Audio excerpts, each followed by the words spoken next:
Oh yeah, I'm here.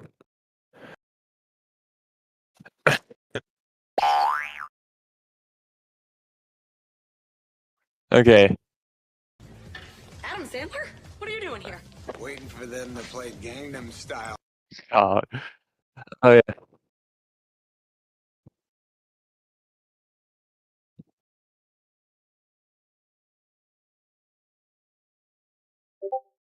I actually want to overwrite the style.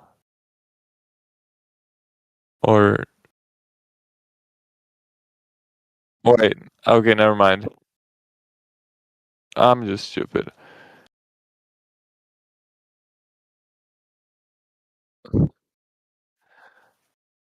Humans.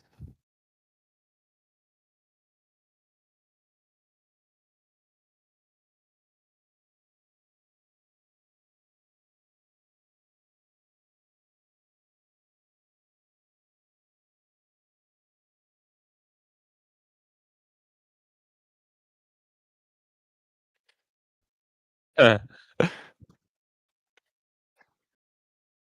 yes. Uh,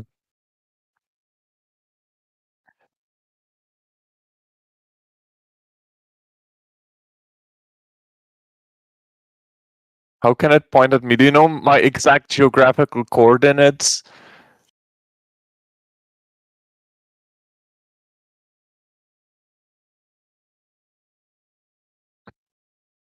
Yeah, no shit. It's but like okay.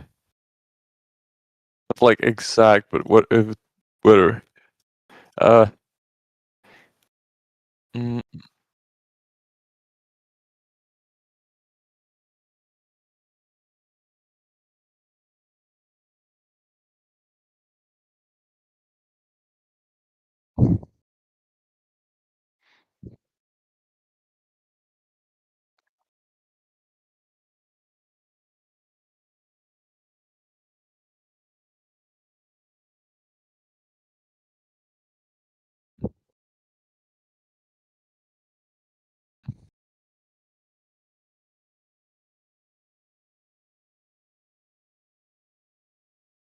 God.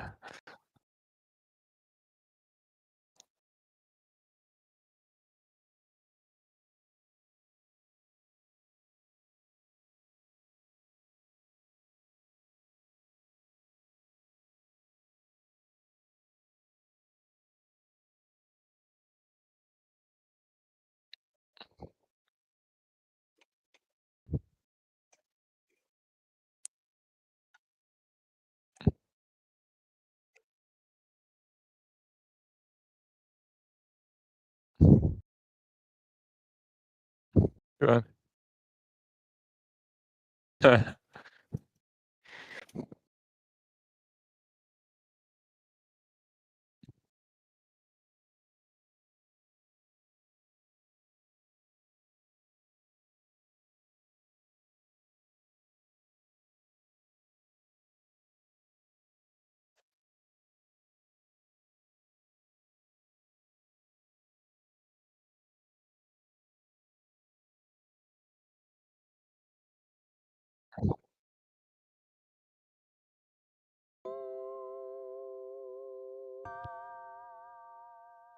God.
Yuri? Where's the Yuri at? God, I forgot to rename the topic. It's not Yuri's stream Hello. anymore. Yeah, What is it now? What is it now? I'm not sure yet. Okay. Maybe Yuri's stream if we're lucky, but I'm pretty sure no. I don't recall any ships with Gamze yet, but we'll see. Hi, Corn. Actual guest jump scare? Yeah, we're playing Pester Quest. Hold on. Oh my god, I have to like do a voice for this guy. One sec. Oh god, this has to sound like genuinely stupid because of the alternative casing. Motherfucker, are you lost?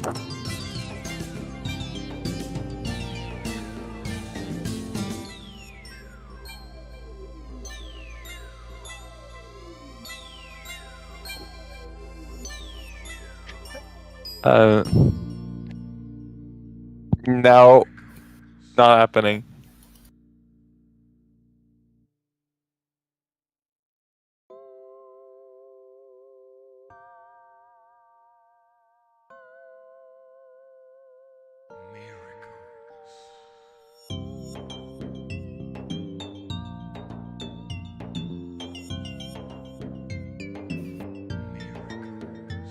You ever look at the ocean? You know, really get your eye stalks going on it.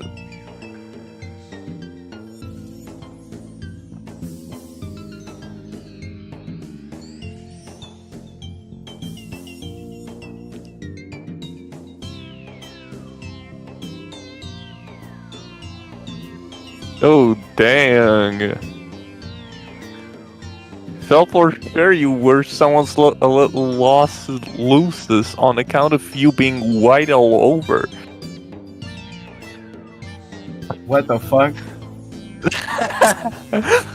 Racism achieved. Racism stream. Hold on.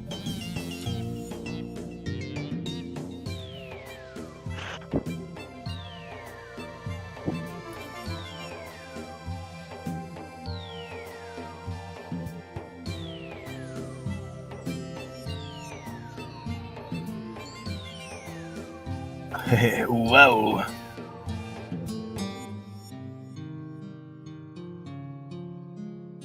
Oh great! It detected that we're playing Pester Quest in the YouTube's tab for the stream. A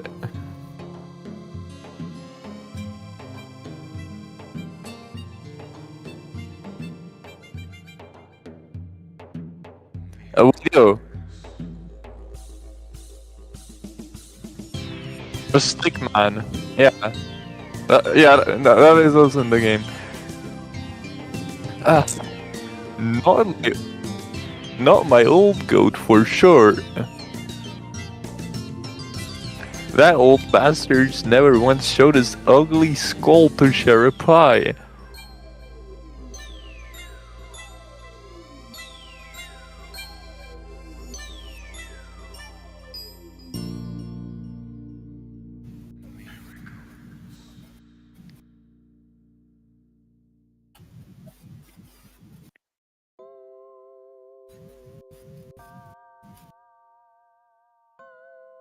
What about you, stranger? You ever get down on a hot, warm plate of gooey mess?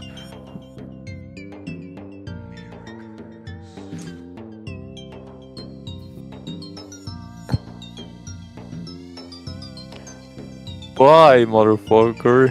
I got one in the oven.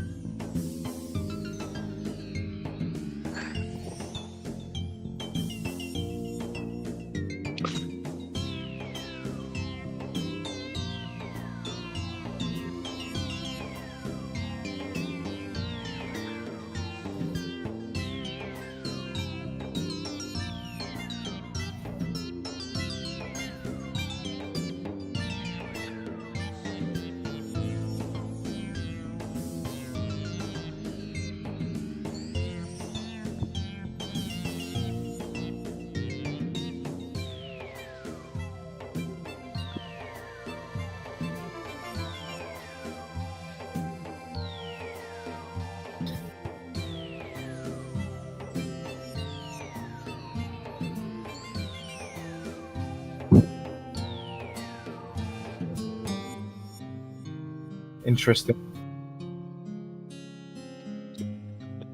God.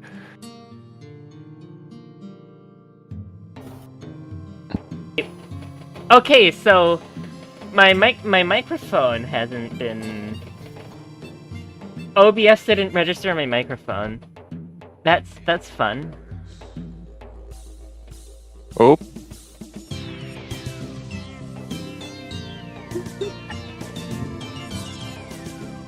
Shall we reread this? That's Oh yeah, whatever. Somebody help me. Oh, God. Okay, but seriously, do you actually want us to reread this? I mean, I don't say much. I don't say much. That the choice is entirely up to you. Okay, Piano, what do you have to say?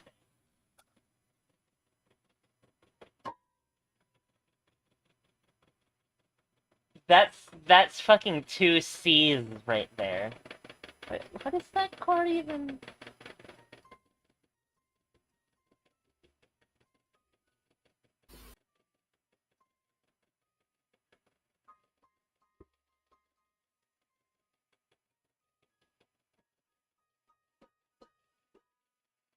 I don't know what that chord is.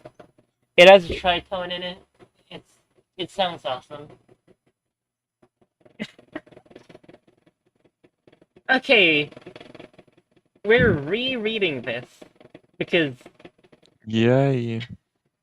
because of course we want this to go on for longer. Yeah. I wonder if we'll even get the risk.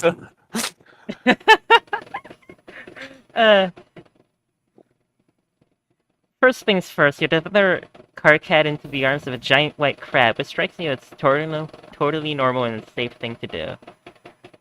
By the way, this also doubles up as catching Dave up on what the fuck is going on. I have no idea what is going on. Wait. God. You're really beginning to Pretty get hard the to hang explain. Yeah, we're probably just not going to explain it at all. Okay, that's You're about really, right. You're really beginning to get the hang of this zap situation. For instance, you're now capable of utilizing it without unleashing a lengthy exposition on the values of interrelational relationships. You can just go. Like you too, since when you drop Karkat off at this place...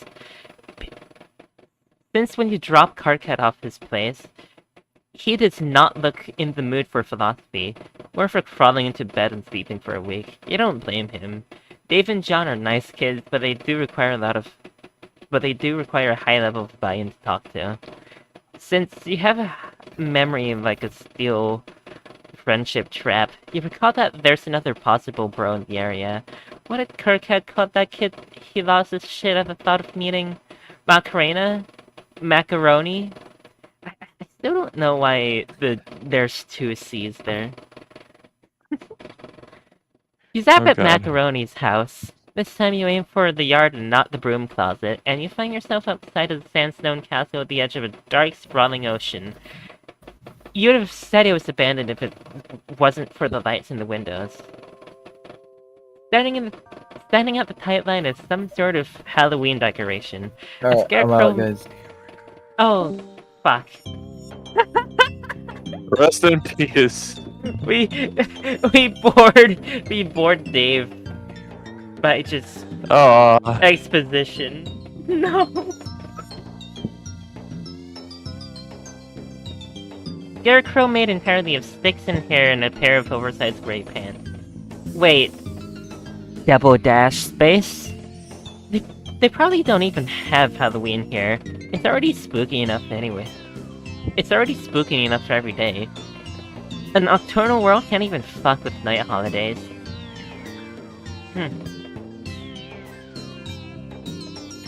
That is a very strange flavor of phlegm that was just clogged up there. Scarecrow throws rock into the surf, winding up his long thin arm into a whole Winding up his long thin arm is a whole production, although the motion is surprisingly fluid. You watch closer, not wanting to alarm him but needing but needing to move the plot along at a reasonable clip. You clear your throat. The boy Scarecrow does the laziest double take you have ever seen. It's like he's on half speed, half in vulgar fractions. Fucker, are you lost? That's a little forward. Now that you aren't hip to all the choicest trends that the kids are on, you have absolutely no problem with some random teen just swearing at you out of the blue.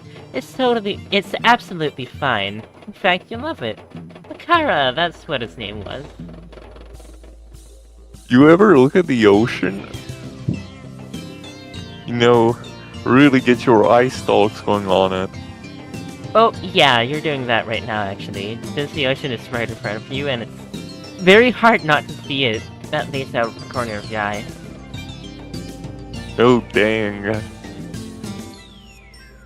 Thought for sure you were someone's little lost Lucis on account of you being white all over. Not my old goat, for sure.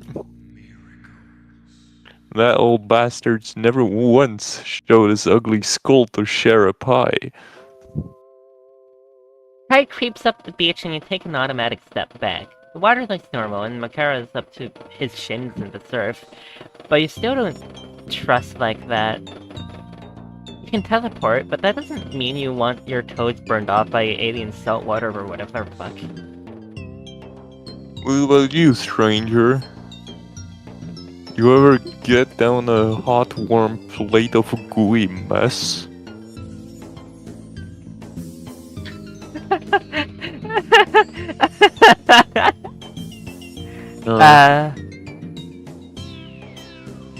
Pie, motherfucker. I got one in the oven. Oh, how silly of you. You love pie. You love it so much more than any weird shit you thought he was talking about. Again, what kind of pie are we talking about here? He grins and, oh god, horror opens up a pit in your stomach as skin cracks before you realize it's makeup. It's got face paint on. You guess kind of like a clown thing going on. It tracks. The big pants, the crazy hair, etc. That's actually kind of fucking weird, but really not as weird as it should be. Like everything since you began this rollicking friendship romp, this new information feels like remembering more than learning. But right now, all you really care about learning or remembering is that sweet pie the kid mentioned. Hell yeah. You got your pan all at where it's supposed to be. In your sack. Gamzee. Come again? Gamzee. Bless you. My name, motherfucker. For a second, his vacant stare sharpened. His gray eyes are like looking down a long, empty corridor. But for just the briefest moment, you think you see something lurking at the end of it. Something angry. And then it's gone. Gamzee brings you inside his hive, which is lopsided and shakes when the wind blows. Whoever designed it definitely got their architecture degree online. It also smells a lot like weed. Holy shit, they have that here? Perhaps. You take a step into the living room. Honk! Oh Jesus Christ, there are like 40 little honk horns strewn around on the floor, in a pattern that makes it absolutely inevitable that you would step on most of them on the way to the couch. Give up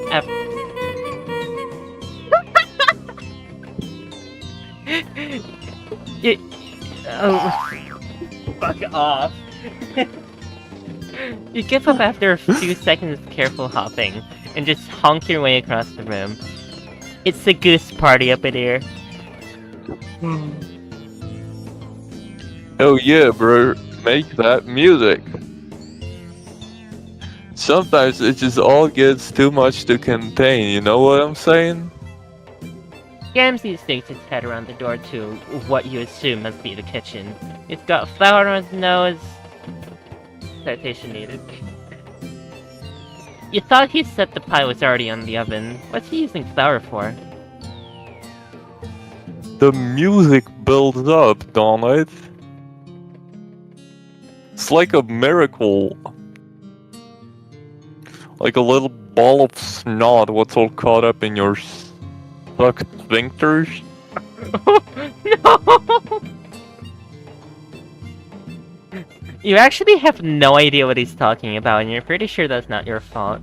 A bunch of clattering and banging interrupts your thought. Dear God, what is he doing in there? How hard is he baking? Then you realize it isn't coming from the kitchen, it's coming from a different door. Closet door. Oh!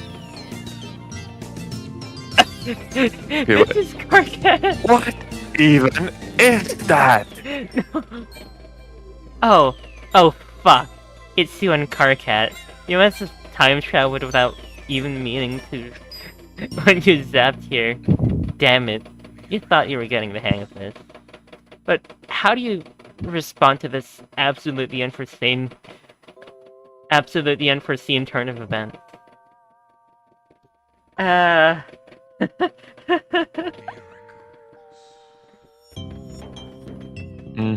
Coin flipping time.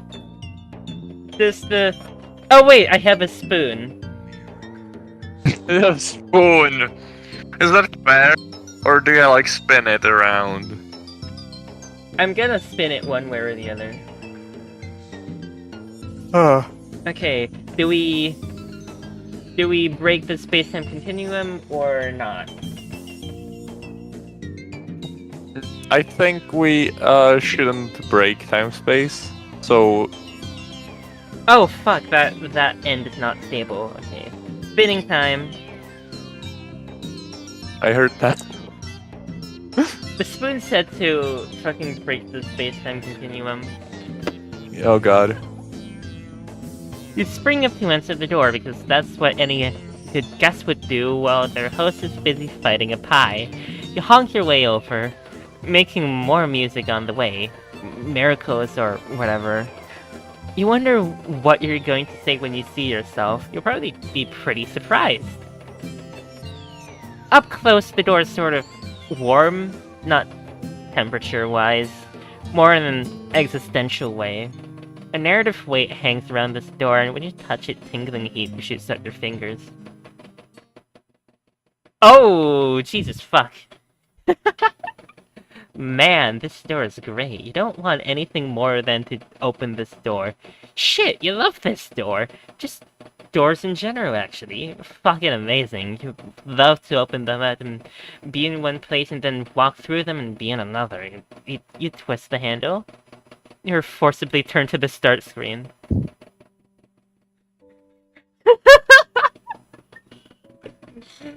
Oopsie daisy.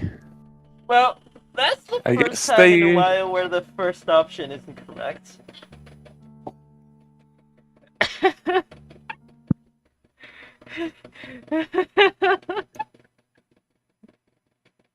Oops. No! Gamzee opened the Sandler, door. What are you doing here? Waiting for them to play Gangnam Style. Figuring this is the best way to prevent a paradox, you wait until the racket gets loud enough to alert your host. What's all that? You shrug and open your eyes real wide to show just how innocent you are. This is a total mystery that absolutely needs solving. Oh hey, hold up, man. I'm hearing something in the scrub cubby. Some squeak beast was all got itself trapped. The noise in the closet breaks off just as Gamzee opens up. Fuck. The noise in the closet breaks off just as Gamzee throws open the door. Yep, same place as before. Other you and Carcap must be shouting at each other back in his hive. Well, He'll be doing that most. He'll be doing most of the shouting. It really is a mess in there. Shit. Damn, little monsters skittered off. Yeah, weird. You have no idea where they went, and you're totally sure it wasn't a friend of his who flipped out at the sheer sound of his voice. That would be ridiculous. Oh, no doubt. Glad you agreed about that. Oh, and speaking of which, you mentioned that you have a friend in common. Carcat. Small. Shouty? Gamzee cracks into such a wide grin you're surprised his face doesn't turn inside out. Yeah, that there's my best fucking friend. This close as two wrigglers would slither out of the mother grub's frumpy ass together. What does that mean? We get a rap on. Rap? Like, actual rap? Carcat doesn't really strike you as the rapping type. Not so much as you'd notice. I have 2 Eminem wallpapers, I swear. God. I swear. Please! One of them come up. But I know he's got the music inside him somewhere. All wrapped up under his skin, just waiting for a real motherfucking brother to rip it out. Oh yeah, that's what I meant. That's what I meant, they're brothers.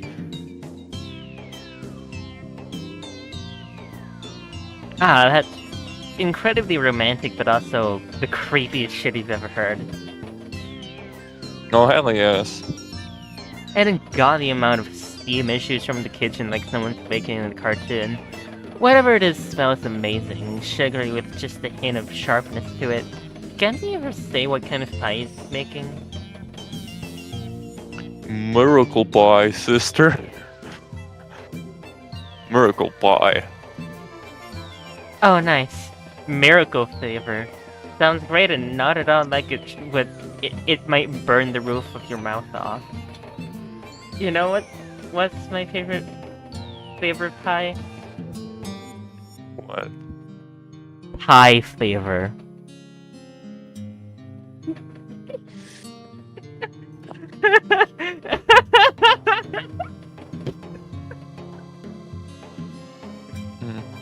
Or you like that irrational number, but how does it even have a flavor? Fucking hell. You don't even know an ASDF movie? God damn it. I do know some ASDF shit, like me liking trains, but the rest of the stuff I'm kind of lost on.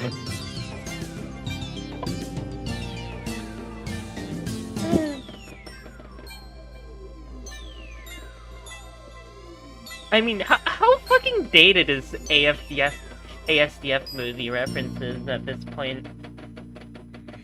That shit got mold on it at this point if it were a paper. I mean, it's like 12 years old at least. Yeah. It's yellowed at the very least. Back when YouTube on Apple had the TV icon. God. I use YouTube with the TV icon.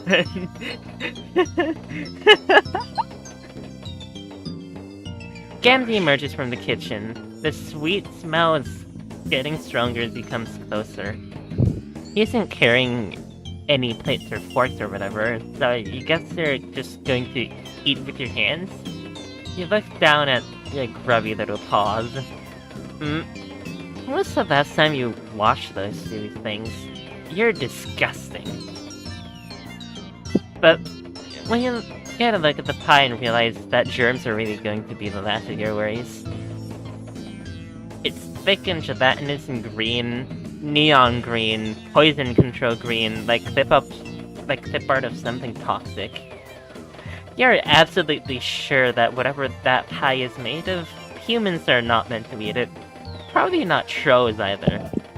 Gamzee sits down next to you, stretching out his long skinny legs onto the coffee table, knocking over a stack of comics and a couple empty Faygo bottles. Yikes, this does not make you feel any better about its ability to make good nutritional choices. You ask Gamzee as politely as you are able what kind of pie it is. Oh damn, brother, a Nutri-mercenary never gives away his secret ingredient. Nutri-mercenary. That is a fascinating word. I am very concerned in what this entails. All you need to know is this is the good shit. You want to see the miracles the way I see them. I know you do. I can hear it in your voice. I can see it in your sea stalks. This is the shit that is gonna put you all the way up over the top. Gamzee gives you that one look. You know, the one when your friend tells you that they got some deliriously dank shit that they're just aching to share with you. That's the real thing that happens. It is absolutely drugs. This is a drug pie. Eat the drug pie or dare to resist drugs and alcohol. Okay. Where did alcohol get thrown into this, by the way? I mean, getting high, getting drunk, they kind of go hand in hand, don't they? Perhaps. Perhaps. Let's see what the coin says, or your spoon, rather. Spoon flip. Okay,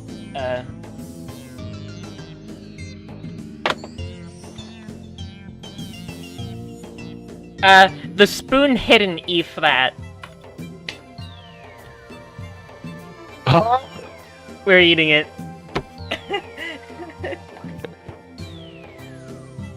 Because E flat is closer to C than to G. Okay. You know what? Fuck it. You're magic. You can do whatever you want. You scoop out a big green glowing glob of poison pie. It's so gooey and thick it almost slides right out of your hand. You manage to get a little bit of it into your mouth. It punches you right in the taste buds, so sweet your teeth ache and without any discernible texture. Just goop that slowly fills your mouth and coats your throat. Wow, this sure is a tactile experience. It doesn't taste bad, it's just sort of like you swallowed a big sweet mouthful of nausea hits you in a wave and every nerve ratchets tight. Yep, this is definitely not meant for whatever kind of creature you are. Your body wants to reject it. You lean over the arm of the couch and prepare to give this a volume an additional content warning.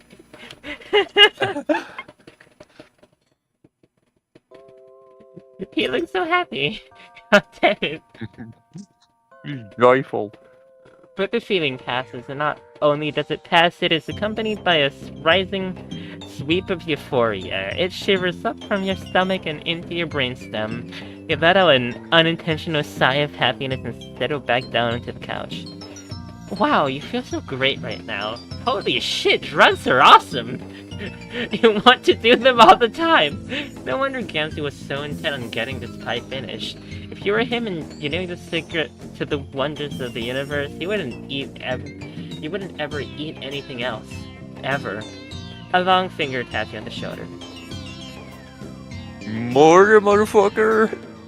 He offers you the pie plate, and you eagerly dig your fingers in. It's getting all over the couch and your face, but you don't care. You just want more of that perfect, contented feeling. Gamzee watches you with dreamy approval. somehow the two of you end up in the supply closet. You aren't really sure why, it just felt like a good idea to go in there. Possibly to investigate whatever it was that was making a bunch of silly noises just a few minutes ago. Oh, you know what it was. It was you. You and Carcat. You guys came to visit Gamzee one time, but Carcat just wussed out. Wussed out. You'll try harder next time. Good try, motherfucker. You're not bullying my son that easy. My nubby little brother hasn't been anywhere near my motherfucking hive. I've tried to get him over here again and again, you know. He's all got this hate on face-to-face hangouts. Not like you. You got your motherfucking pan blown right the fuck open. You're like me, my sister. You're wide open to the motherfucking miracles. You tell Gamzee that it's totally right. You're so ready and open to whatever miracle comes along. But no, seriously, if you wanted the two of you... If you wanted to, the two of you could go visit Carcat right now. He's probably sleeping off his trip to an alien planet, but you could wait. Or just zap forward in time a little bit. That's the thing you can do. No, for real?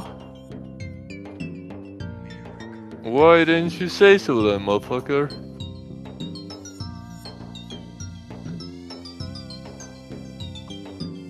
Zap was on out of here. Sure, right away, anything you want, best friend. Gamzee gives you another of those wide, messy grins. Like he can't contain his joy at the thought of being someone's best friend. You totally sympathize. You can't actually remember how to use your magic powers right now. You think it's possible you're a little too high. You don't even remember how you came to be lying on this filthy closet floor and looking up at the filthy closet ceiling. Shouldn't you try to keep the place with your cleaning supplies a little bit, you know, cleaner? No worries, my brother.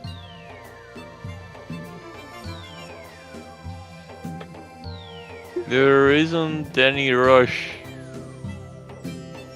I got my certainty on that one day we're all gonna get together in one big horn pile. My boy, Carcat, D-Dog, Aqueous, that nasty cerulean bitch was always mad as hell.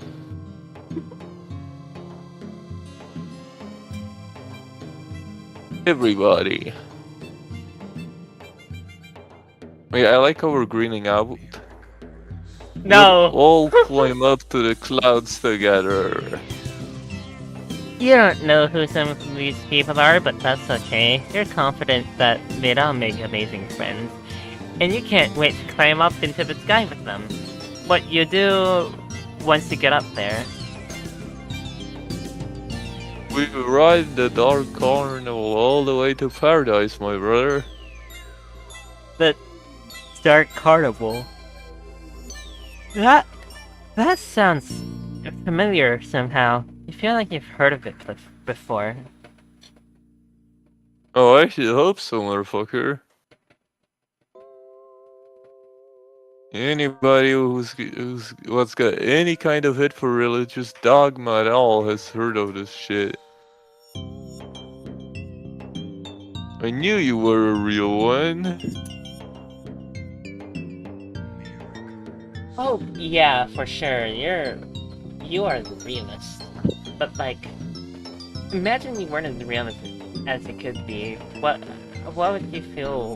What would you tell some dumbass who had no idea what Gamzee was talking about? Dark Carnival's where the path leads to my brother. Back in the old days, the righteous got their blood poured out when their time came. All that purple painting the Ringmaster's circle. But nowadays it's more of like a metaphor and shit. When a motherfucker dies, his souls are all ruptured up from his corpse meat, right? And that soul's got to all up and go somewhere, don't it? It's not about to just float around untethered. So it rides up onto the carnival, where it gets all right and properly judged. See whether it's been a good bitch or a naughty motherfucker. Anyway, that's how the miracles work. Right. God, that sounds amazing. I really hope Gamzee gets there one day. Something jagged slams up against the gate, against the haze of drug contentment. You feel it like a booming knock on the inside of your consciousness. You remember a face. Gamzee's face. No, not quite. It's a face with makeup, but it's younger, kinder, more vulnerable. You remember this. This is a friend. You remember you had friends. You remember a clown. With monumental effort, you force yourself into a sitting position. Gamzee is still splayed out on the floor, totally gone. You have to figure this out. For a split second, you had it. You shake your head, trying to clear it, stagger up. Gamzee makes a sleepy noise and throws onto his side. You stagger back into the living room, feeling your way across the wall until you find an ablution trap. That's like Hitman Absolution, but without the SO. You locate the sink and splash some water in your face, trying to focus enough to concentrate, but not enough to lose its thread. Somehow you know that if you become too aware of yourself, you're going to completely forget everything again. It's almost like someone wants you to forget. Forget of your friends and past adventures. Close your eyes and picture that friendly clown face. A name drifts across your mind, almost close enough to snatch. Zap. All of your other trips through the narrative have been instantaneous. 1 second you're in a place, and the next you're in another. This time, the air feels warm and gelatinous, like trying to run while waist deep in water. I do not like how realistic this art suddenly is. Yeah. The drug pie could just be fucking with your powers, but you know you're in the core of you that isn't right. You are where you aren't supposed to be, and something here knows you're trespassing. Something here is awake, and it sees you. Oh, we do have clothes.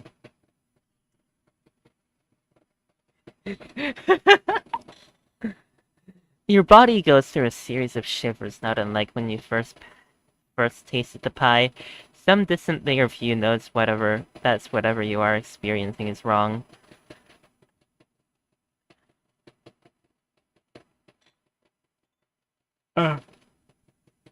What? I feel like that apostrophe S shouldn't be there, but okay. And not meant to be seen by anyone, as if somehow you've gotten a glimpse into the subatomic level. Your vision stretches out in a long, empty corridor, and at the other end is a T-posing human.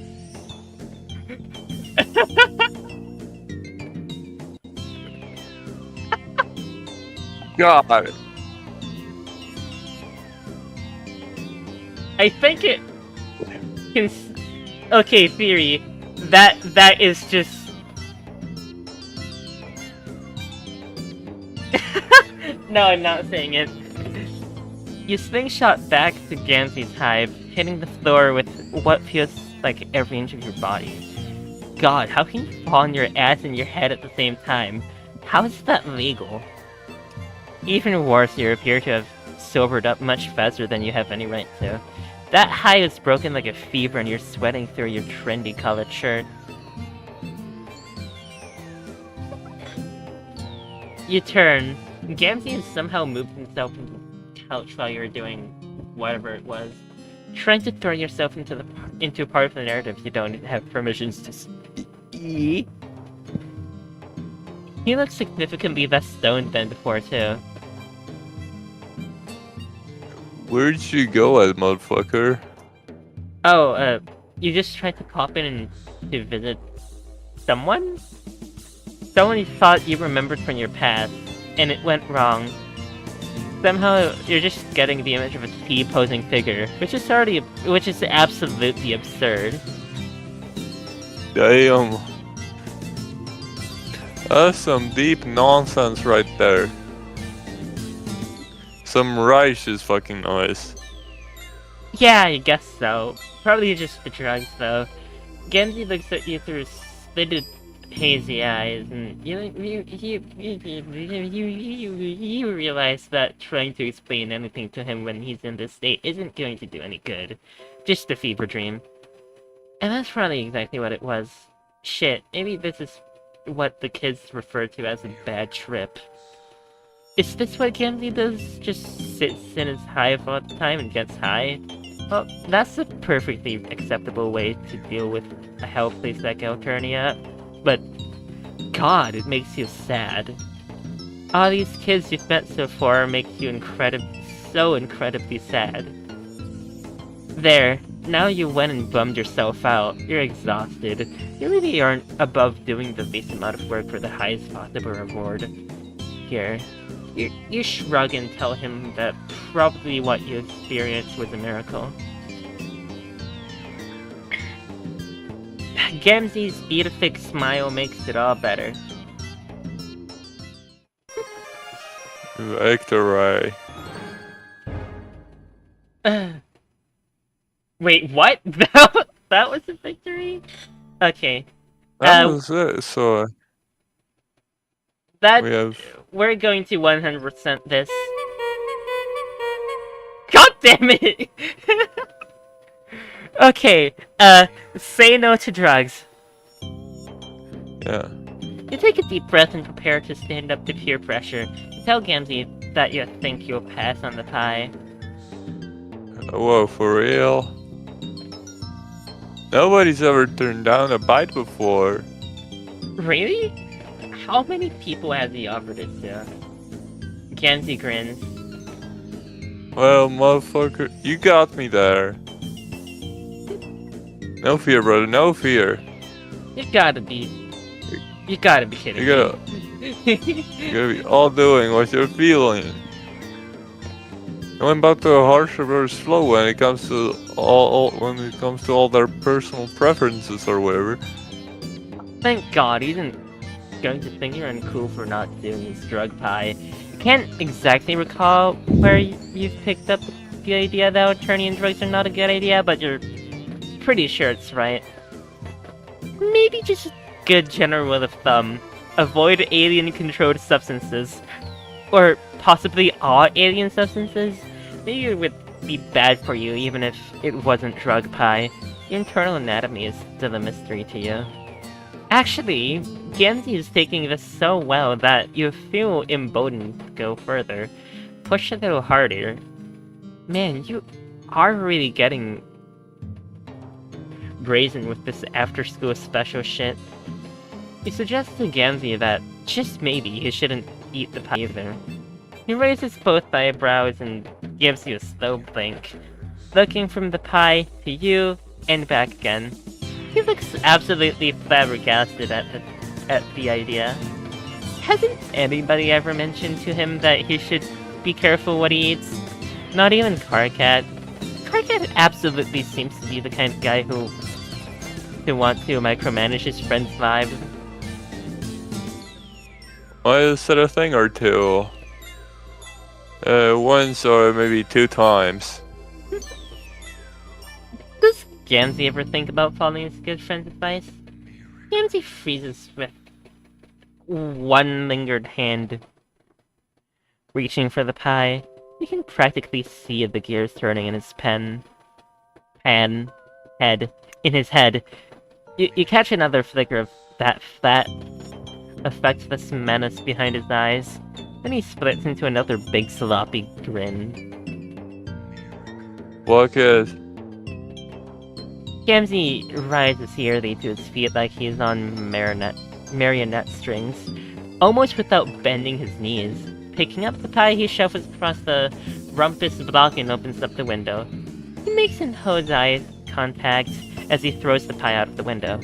Oh, okay, well, that's one way to get rid of it. But what about the pie plate? Well, where that came from. Anything I want, I just enter it into the computer and it appears outside the hive a couple hours later. Fucking miracles, man. Or maybe just same-day delivery? Is there a true Amazon? I like how Amazon is not capitalized there. Gamzee lets out a creaky laugh. It makes you a little nervous, and you can't quite pinpoint why. Slow down, brother. You're talking all the deep motherfucking heresies today. Turning down a perfectly good pie, what could have got us well and truly seeing the glories? What's the Messiah's put up on this planet? Don't take away my miracles, still. Well, you didn't make him throw the pie out of the window, you just made a suggestion. He didn't have to listen to you. No, you got the right of it. Well, do it your way. Never know. The old goat might come home for once. He never likes when I fly high on pie. Well, if he's sure. Gamzee looks at you from across the room, silhouetted against the window like a black spot on the moon. Why is his eyes still? And you think you may have made a mistake. You aren't exactly sure why, just something in the back of your head is shouting at you. Maybe you'll shut just to be sure. So when Gamzee lopes back into the kitchen, double dash? Maybe to throw more shit passive-aggressively out a window. Double dash? Use that forward, just a little while, a couple of days. The house is quiet, but everything looks mostly the same. When you listen, though, you hear a steady thump, thump, thump. I do not like how the background is moving ever so suddenly. Yeah. That is horrifying. The magic of Renpy. If you didn't know better, you might say it was someone banging against the drywall. For instance, their head. Sound rattles through the stone of the hive and builds along the scaffolding of your body. With mounting dread, you step forward a few days.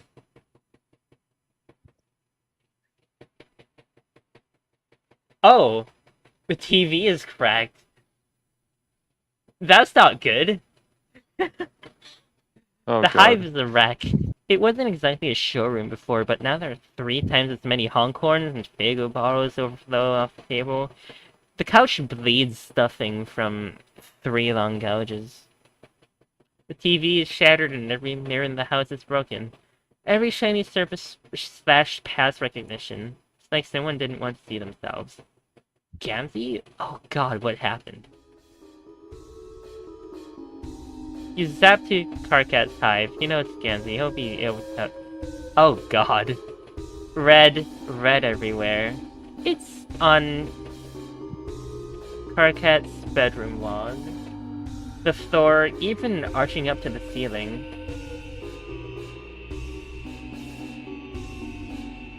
Karkat's red blood. You never got a chance to talk to him again. Talk to him about it. Your stomach curls in on itself, and you fall forward onto your knees, retching onto the carpet. You haven't had any of the pie, so nothing comes up. Kanaya's room is in far greater disarray. She looks like she put up much more of a fight than Karkat had. There are great gouts of jade blood all over the boats and cloth and drafting table, but it's joined by deep splashes of royal purple. Kanaya's husktop glows sickly in the dim room.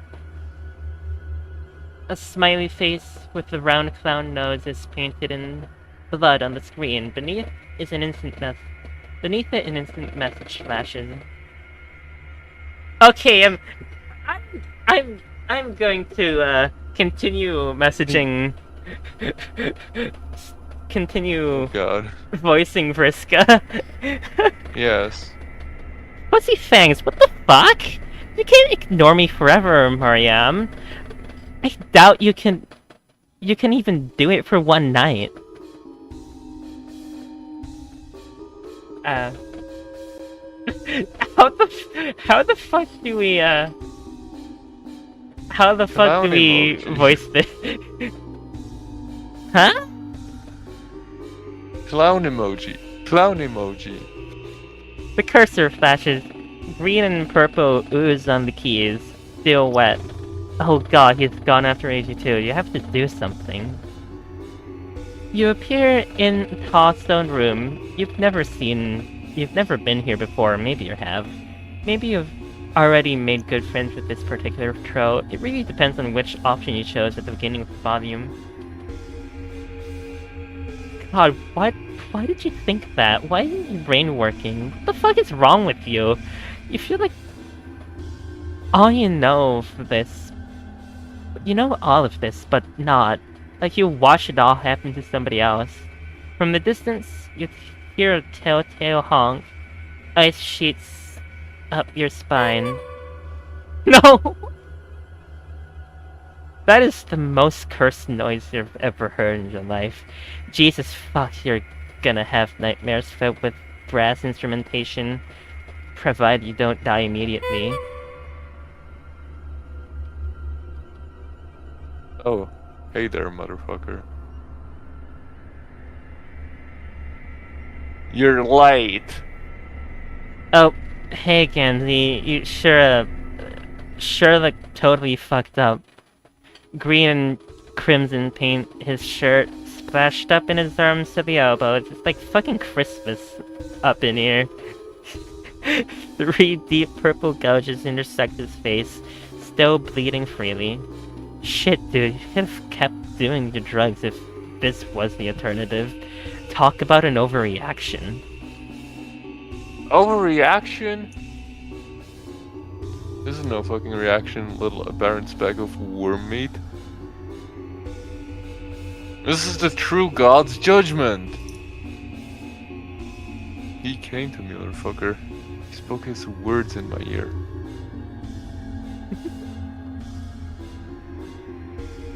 He's the only one that was ever bothered to say motherfucking truths to me. Who came to him? Phrasing. Who is speaking truth? Don't worry, you'll meet him soon.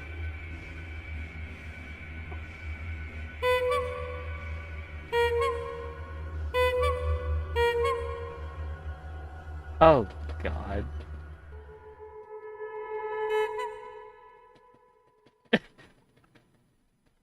Clown face emoji, clown face emoji, clown face emoji.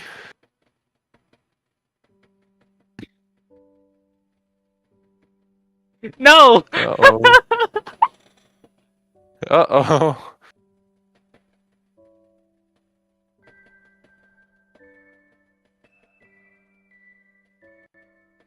Welp. Kinda hungry though.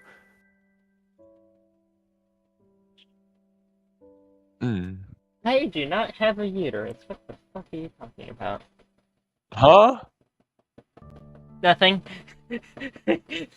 that wasn't related to the stream. I still remember that topic we had about uteruses though. Oh, right. Health education.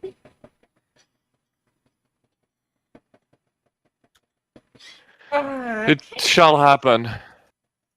On to Wait. Vriska. Wait. Wait. I don't think for me though, because I'm pretty sure I should probably eat now. Or I mean, I'll at least ask. But yeah, I'll ask now and I'll see when do I eat. Because we've Okay. done this. We've finished this thing, so before that. We just 100%ed we just 100%ed Gamzee in about an hour. Yes. Under an hour even. Ideally. Also, I just fucking double past tense We have to enlarge Adam 100%. Sandler. I have already enlarged Adam Sandler. Wow! Thank fuck. Okay. Be right back then. Okay. I'm gonna check God, let me if just I... admire the horrible thumbnail one more time. God, the fucking Lois opening the door to Gamzee. Shit. I,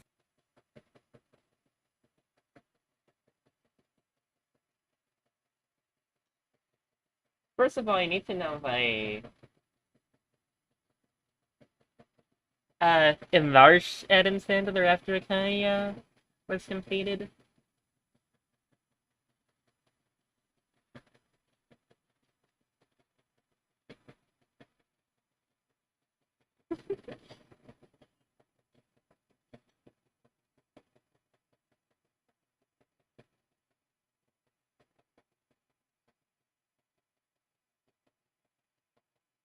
Oh yeah, I did. That's good.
Get some music going.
Oh.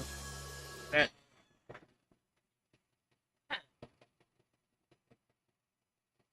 Ew, what the fuck is that? Wallpaper hasn't changed a bit.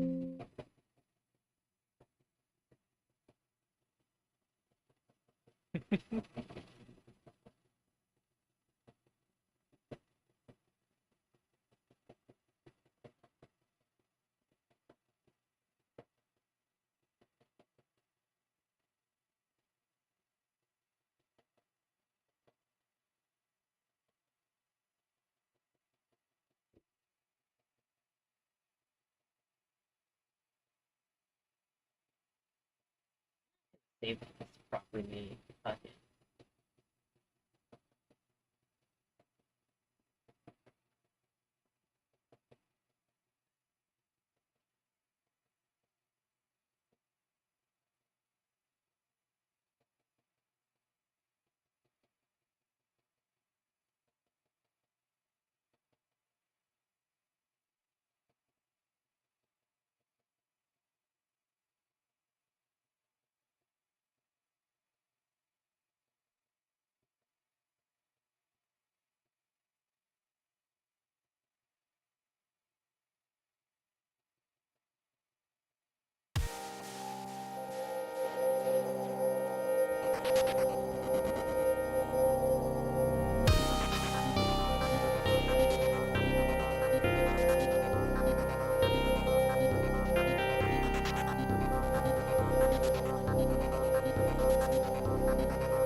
Is he coming back?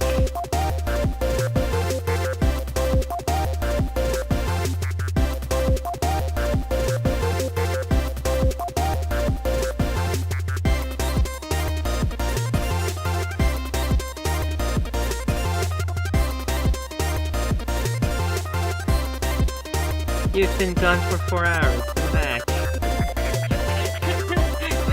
Of course it's not 4 hours, but it's funny.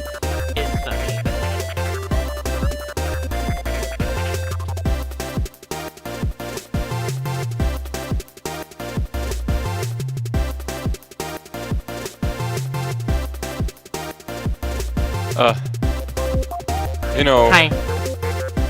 Hi. I'm back, as it's obvious. Took long enough. Ah, God.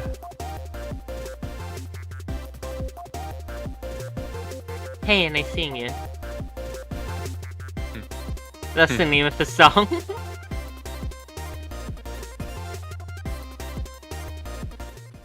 Okay, mate spread.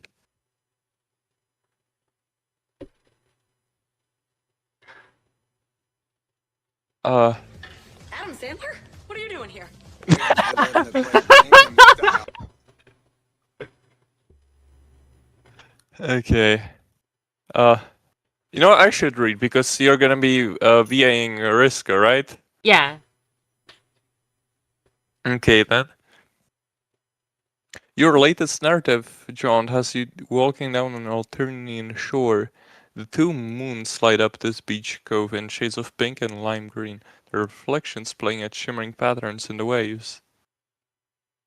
It would be beautiful if not for the haggard, monstrous gulls picking the flesh from the dead and pungently rotting.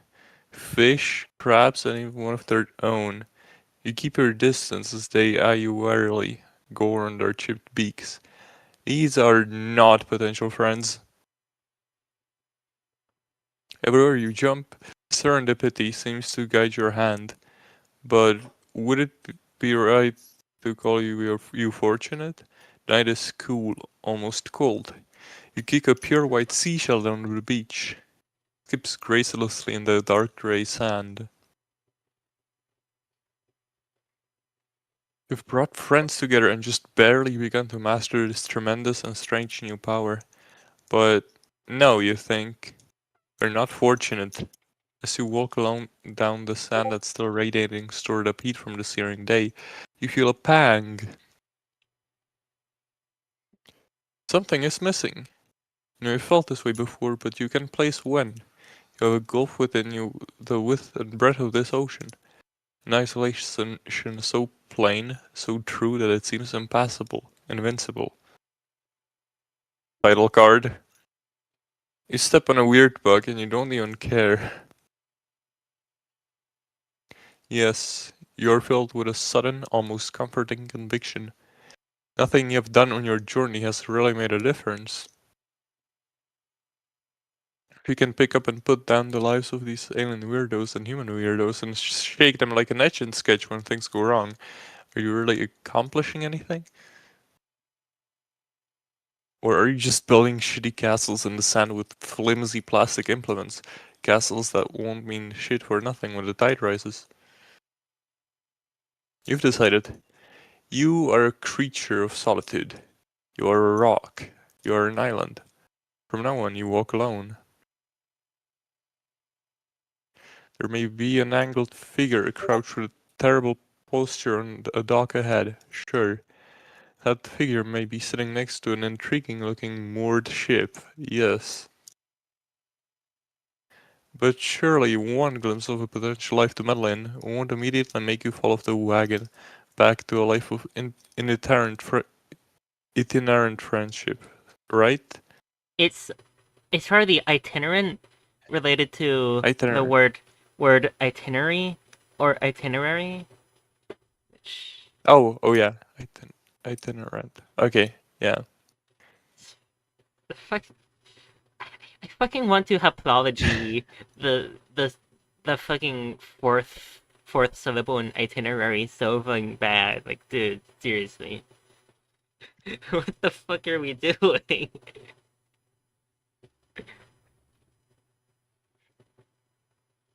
Oh, sweet, a Oh, new sweet, a new friend. God. God damn it. Amble over to the girl hunched on the dog like the stupid Thimble friend slut you are, doing an absolute fucking pirouette off the wagon. She hasn't seen you yet, so you watch her like a creep. Stupid Thembo friend slut.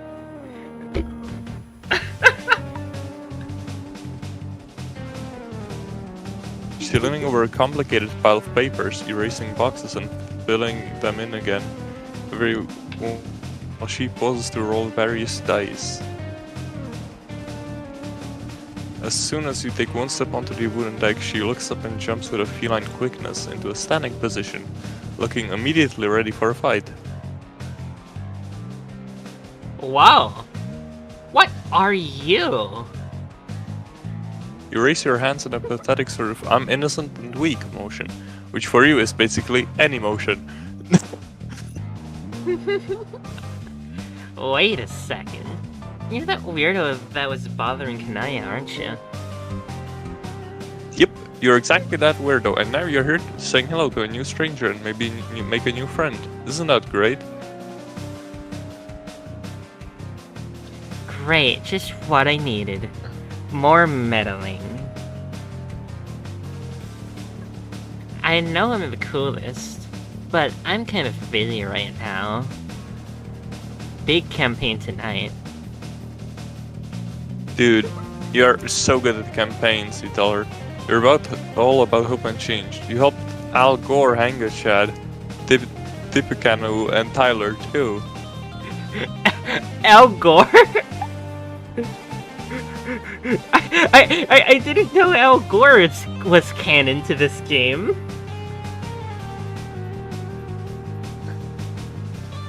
What the fuck are you even saying? Don't call me dude. Or anything else for that matter.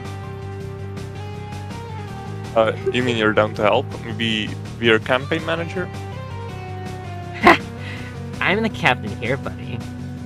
But as it happens, I'm currently all out of first mates.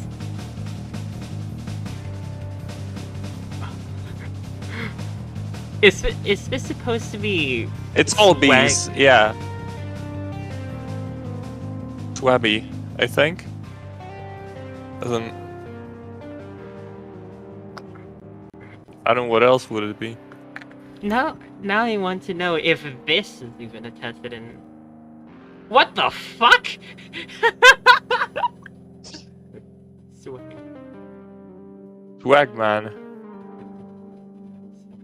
It's just... Does this word exist? Swabby. Ah, Oh, so yes. Yes. I was right. It's unfortunately for me. I just can't.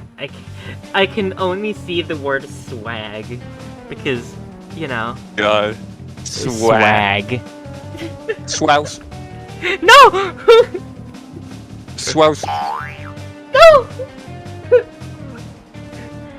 God. Wanna be a swabby? Oh, it's like a boat thing. Yes. So that's why there's a boat there.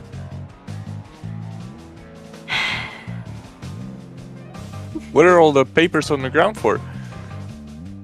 The campaign, dumbass. They're the character sheets for me. The greatest petticoat sea grift ever to sail the 8 seas. One of her friends was raised in a cave and she still knows what flarp is. Well, you can zap over to the cave and ask her then.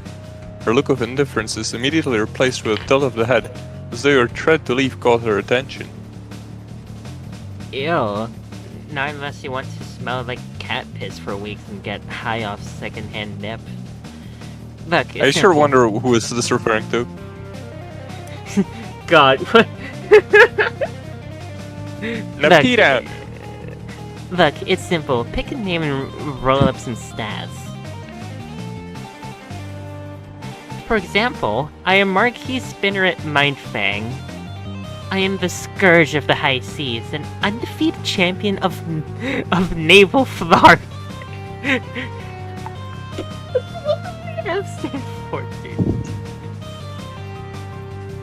My colors on the horizon turn even highbloods into sniveling cowards. You say that sounds really cool. But aren't troll names 6 letters long? You mean, I've only met a couple before this, but for some reason you have a really strong sense of the rules here.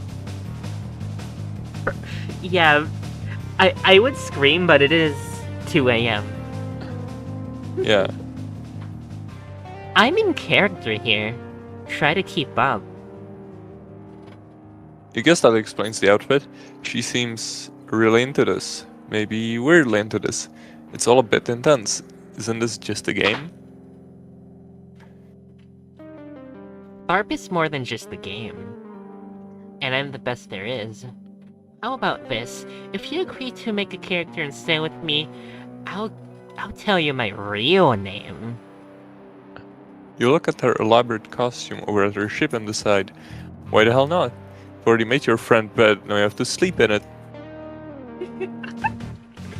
Not that you're going to sleep or anything, that would be patently ridiculous. This writing is bad, but like pretty wonderful. It's bad, but like the intentionally bad kind of bad. They're abusing like figures in this so much and tropes. Like it's funny though.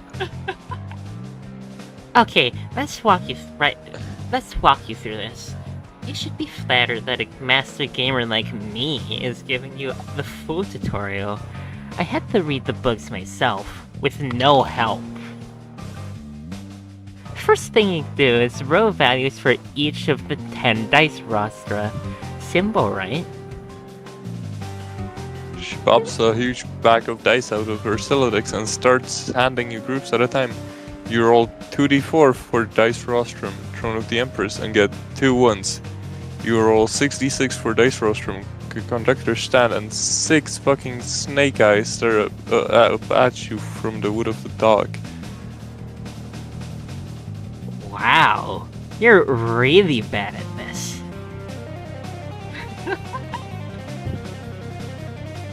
You gotta hand it to her. When she's right, and she's right, so she's right. No! You finished all the 26 dice rolls required for this game, and you've gotten the lowest on each one. What rotten luck. I've never seen anyone roll this low before. I didn't even know you can get a 0.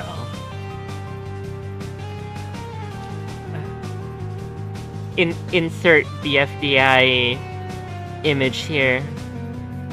God.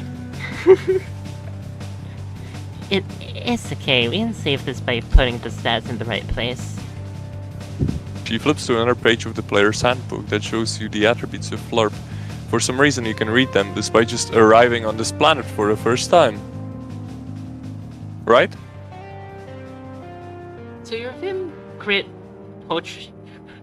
Potritude, and Grace combined with real-life vitals to make your HP. Wait, real life vitals? Your body is weak and shitty. Is this some kind of hardcore game? The most dangerous game? If you die in the game, do you die in real life? Yeah? You didn't know? The sheer combined shock of what you don't know could kill an elephant quicker than Thomas Edison trying to discredit an immigrant.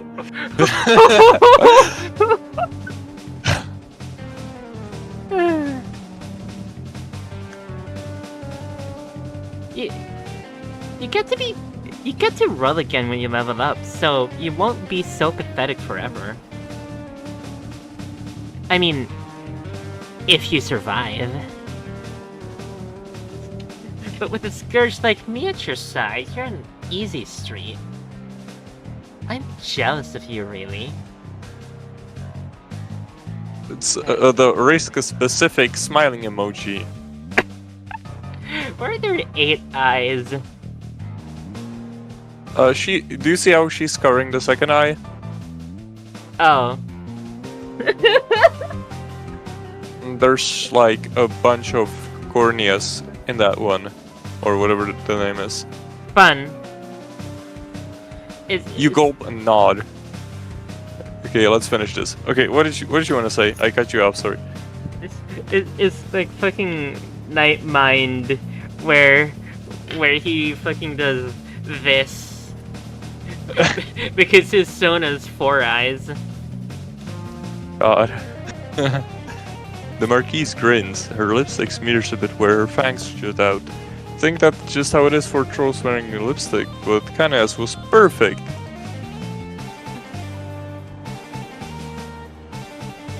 She pulls an 8-ball out of her pocket and smashes it suddenly and violently on the dock. You jump at the noise. She looks at you pitifully and then decides not to make fun of you. When of the wrecked plastic sophistic sphere, a gross fucking grubby worm appears. It's like the size of a wiener dog. And it's wriggling. You see that it's pulsating. Oh fuck! Covered in the blue-tinted family recreation water, once inside an 8-ball, the grub's swollen ovipositor glistens. It extends to deposit a massive brood of eggs, each glowing in the center with a slowly pulsating LED light. It's like those fucking grubs that heal you in specifically Half-Life Alyx. Not Half-Life 2 Episode 2. That's a different one. Like the fucking gross one from Half-Life Alyx. This is so fucking gross. You look away and dry heave a bit, leaning off the dock. So far, this game sucks ass. You haven't played the game yet. Covered in the blue-tinted family recreation water, once inside an 8-ball. Wait, that's the same thing, bro. You went back. Oh right. Okay. Fucking hell. Gee. Don't tell me you've never seen a game grub before. Tell her you've never seen a game grub before. Also, maybe she should give a content warning before she makes you watch a thing that includes a glistening ovipositor. What? Ah, shit. Yeah, that was pretty gross. Here. You bring up the pause menu, click on the warnings, and give it a read before making an informed decision. Have those been here the whole time?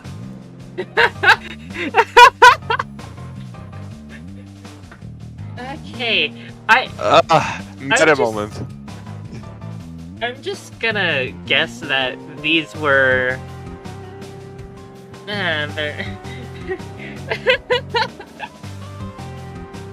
God, these... not even... I mean, after the stream I did read the content warnings. So, Not even fucking like regular Homestuck is this meta. It was funny. God. Risk taps her foot impatiently while you fuck around in the game client. Oh yeah, that's fucking how we know that's how we know her name. For some reason, seeing a full list of content warnings isn't easing your anxiety about what's ahead. Reminds you of something that once made you really angry. In fact, you're especially worried about the gore and death tags. Maybe you should just peace out of this. There's basically no harm whatsoever in you eating out of this one. It might save you a drowning for good measure. Not that flirtation with the dangerous ends is exactly rare for you. Peace out or play flarp with Vriska.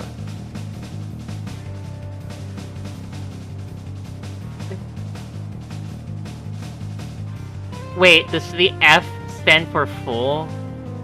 Like, full live-action role-playing? I'm not sure what it stands for. I mean, it's either something I would have no idea of knowing or that. Oh wait, it's all bad puns for some reason, so it's just an onomatopoeia with like so that it sounds like flap. Fucking no. It might have been obvious from the stat bat.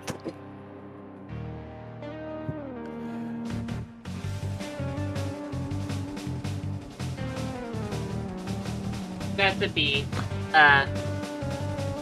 Peace out. You know what? You're not going up to the tabletop today, gaming today. You close your eyes and feel yourself sink into another narrative.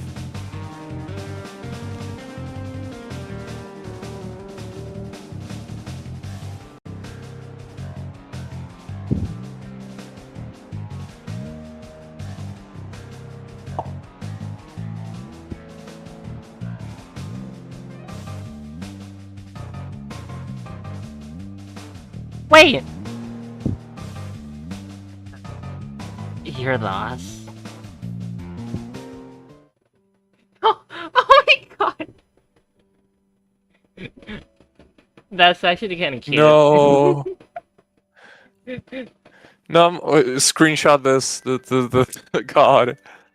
No. Oh, I just realized Clunk is here. Uh, Clunk God. is the person that made us click Adam Sandler. Oh my God. AI Gore. No, not Al Gore.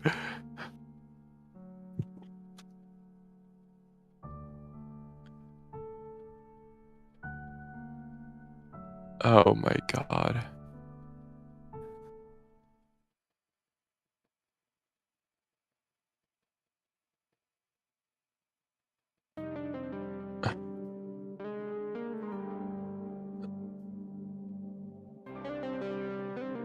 They start with We're playing Florp. You know what? You're an informed reader and a prepared gamer. You've got this. You ask Riska, what's next? That reminds me, I need to put "You've got this" as a soundboard. She points to one of the glowing, blinking eggs, which is hatching a pixelated-looking bat. It flaps its way into the air with a high-pitched squeak and starts glowing and projecting a holographic image of a torch. Alright. All you have to do is assign your dice rostra to your... Fuck! All you have to do is assign your Fuck! Your dice rostra to your attribution sconce. Wait. Gone. Gone. What? Pick your best and worst stats. Your top two stats determine your starting class. There's a lot of classes, but I'm already the best one. Alright, well, that seems simple enough.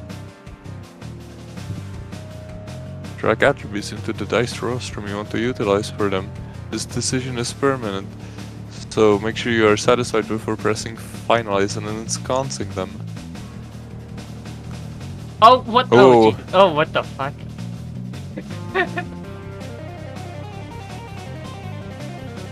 Then you're bigger. Rascality. Dexterity. Potritude. They actually have you flarp. God. Oh god. we're full screening this, fuck it.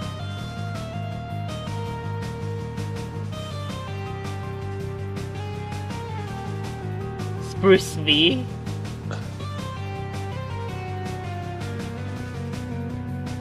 Throne of the Empress and Skirmishaw Workstation.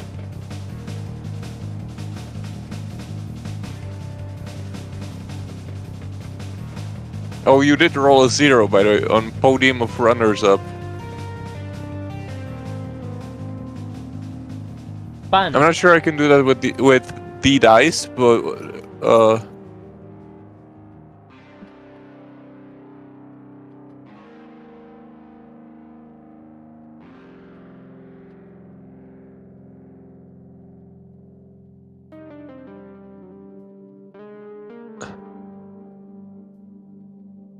Man grit. Grit isn't just for men, but it is what helps you lift safes or keep you cool when you're wounded. Okay.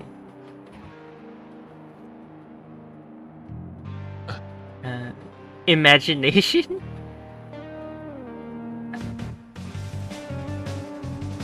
Actually, random. Fucking Spruce V. Bristling Bon Vivant. Gristle Chewer. Gap Tooth Ragamuffin. Immovable Object. Yeah. Social Mountaineer. Pablo Paso doble. What? What do you think? Paso doble. Five Finger Thief. Five Finger Thief. God. Unstoppable Prank Master. Hottie with the Body.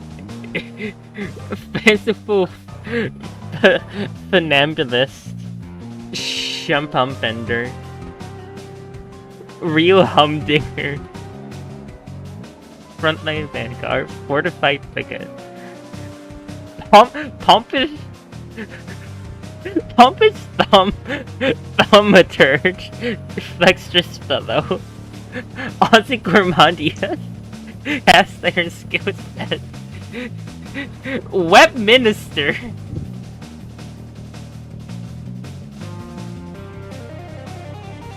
Tummy Wonder. Petticoat Seagriff. Enfant Cerebral. Petard's Worst Nightmare. Boy Skylark. Vainglorious Bastard.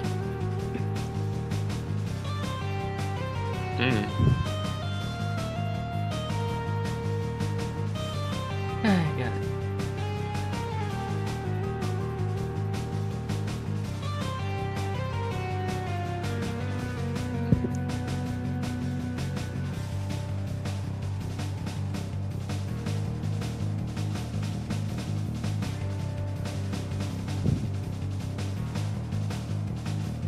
Comely son of a Comely bitch. son of a bitch. God. I'm just The gonna rest you can just put wherever, yeah. low appetite.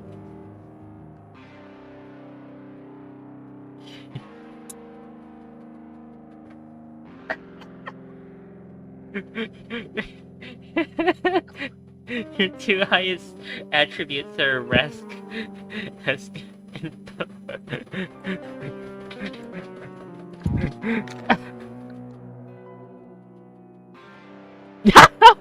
Wait. Oh my god, you can do this? Your highest two attributes are Stat 1 and Stat 2. Your starting class will be no class. We broke the game. Let's go. What? Look. Look, I appreciate you trying to break the game, but you really do need to choose a class.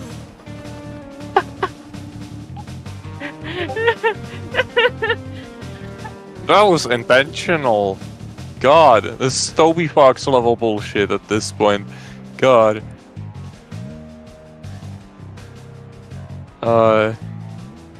Wait.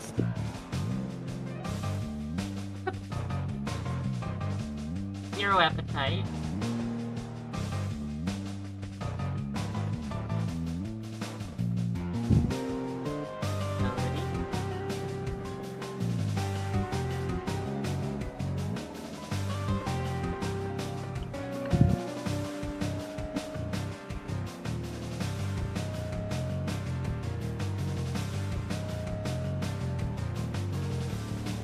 Wait. One moment there. I need to upload the sound.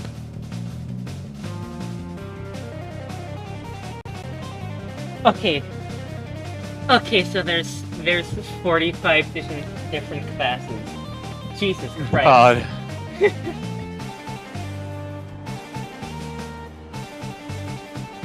Wait. Wow, there's probably somebody out there who's into your whole situation. Tharp does have its fair share of freaks.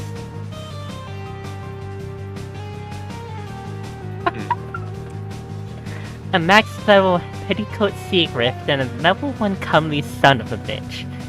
Not exactly the meta strat. You're lucky you're paired on with the #1 gamer on Nocturnia. Before I carry you to victory, we just need one more thing. There's more of this bullshit? What now? A giant sandworm is going to poke its head out of the sand and will puke up some more fucking game mechanics that will be described in excruciating narrative detail? Quit being so dramatic. Your character needs a name. Oh, a name. You already have one of these though. You told Jade it already, but man, you're not feeling as comfortable with it right now for some reason. Why is thinking of yourself as the distinct being with an identity and a history feel so uncomfortable? What's wrong with you? And also just make up a character name. God. There's probably a ton of secret messages for this. Or dialogue, rather. Totally. Is the gun actually called a blunderbuss? Oh my god. It is called a blunderbuss. Yes. Well, time to put the blunder in blunderbuss.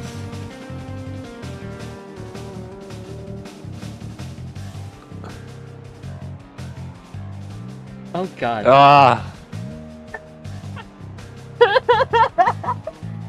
Fuck off. No!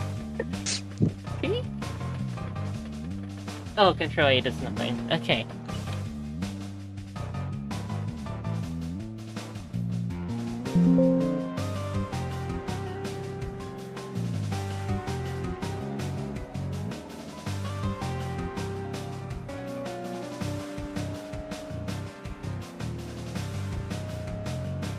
Got it. Why did we choose pester quest as a pawn activity, bro? This is... It's peak though, but... God. wait, I just realized racism stream. Oh, I should probably rename this, at this point, hold on.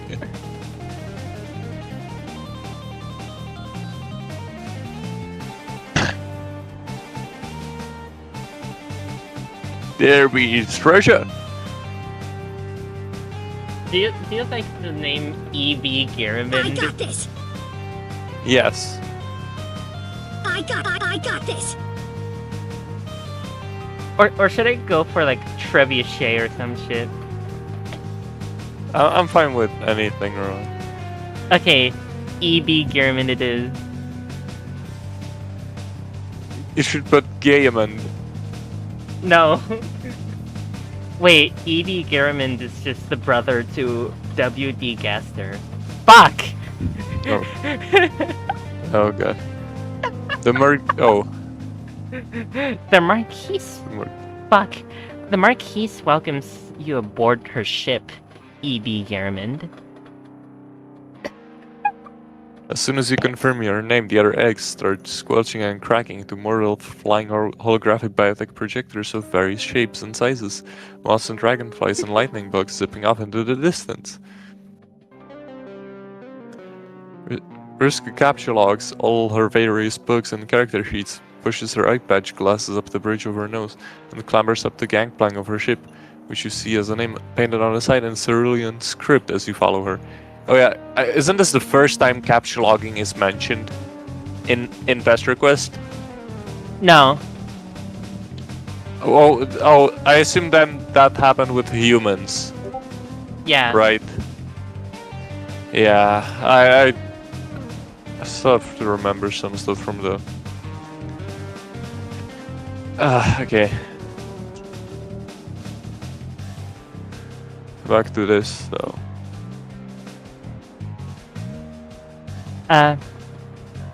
Brigantine. Here, hold this. Riska hands you a rope and you hold on to it, keeping the mainsail rolled up as she scurries to and fro, aft and bow, across the deck of the ship, making adjustments. Watch her try to tie a double bowline, but struggle with the dexterity of her mechanical fingers, swearing in frustration under her breath. You politely look away and try to make idle conversation.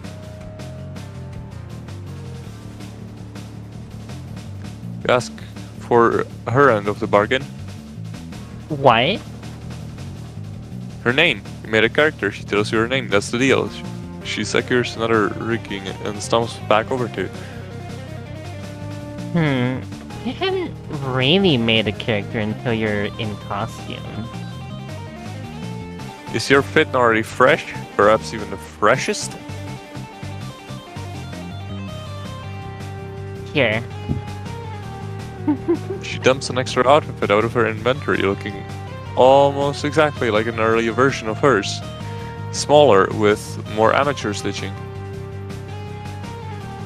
You put on a big bridge coat and it feels super badass. She looks at you to evaluate, and then grabs a jaunty hat, feather and all, from her Sildex and pops it onto your head.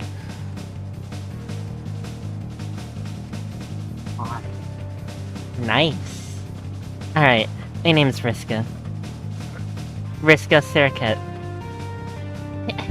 I should have really tapped the R there.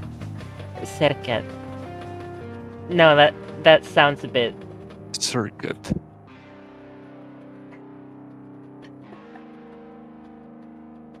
Risk a circuit? I don't think you can hit the R too hard on there.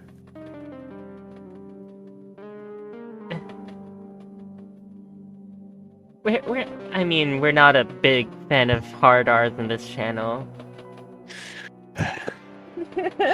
Okay, then I'm renaming your hard stream to Hard R.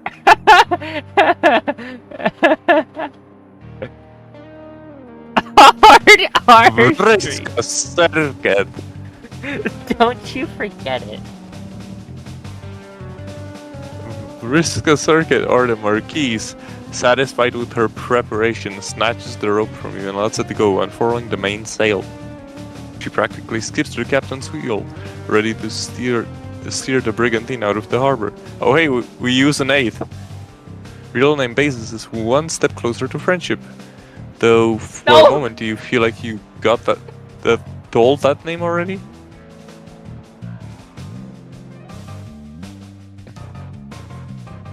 Your brain is messed up enough without remembering stuff that maybe didn't even happen in canon. If canon is even a real thing that means something anymore. They don't... God. They don't sew You're bones unsettling in that- Miami. Please stop asking if I'll take my wife. God. Your unsettling metatextual introspection is interrupted by Riska shouting. Roll for initiative. You hear the buzz of projector bugs boarding your ship, and soon 4 flickering holograms appear on the main deck, looking like lurching zombie trolls. You already hear dice rattling on the deck, and you look over at her sheet and figure out what you need to roll. Holy shit. God. Alright, I'm starting with an 18. Looks like you gotta subtract the modifier. 19. Ha! Guess you go first, Evie Caramond. This is it! It's LARPing time! You look down at the piece of paper with your abilities on it, ready to cast magic missiles or Bugsby grasping hand or some shit. You pick the top attack from the list. It's your special class ability. You channel the spirit of the comely son of a bitch, point straight at one of the holographic zombies, and yell at your castling ugly bristling miracle. You grab a d20 and blow on it in your hand. Your lady luck, no snake eyes, or gambling terms, whatever. You let the icosahedron of tabletop destiny drop through the air, awaiting the result with bated breath. Oh, right. Oh, right. An icosahedron has 20 sides, and a dodecahedron has 12 sides. I almost forgot that. You get a twin miss? God damn it! Riska laughs out loud. check out how a real gamer does it. And she shows you how a real gamer does it over the course of this and the next 4 holographic encounters of balancing complexity, tediousness, difficulty, and word count. She just rolls so many goddamn dice and keeps track of so many goddamn stats. It's Tharp a spreadsheet simulator. It might just be, considering they have like bugs to work as Excel. But I'm pretty sure she Fascinating. writes it too. You're overwhelmed, bewildered, and tired of doing math in pencil by the time the last Squid Team Hall monster dies. You were worried about the danger of this game before, but it seems like the only way you're gonna die today is from fucking boredom. And you spot it. A schooner painted in all black emerges from the fog. You shout to Riska that there's a ship on the port horizon. Riska looks right.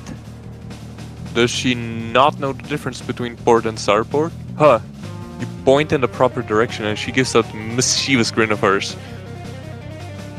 Now it's time for the real action. We've entered the PvP enabled zone. Oh god. She puts aside her character sheets and dice, drawing a blue saber. She holds it in one hand, the ship's wheel in the other.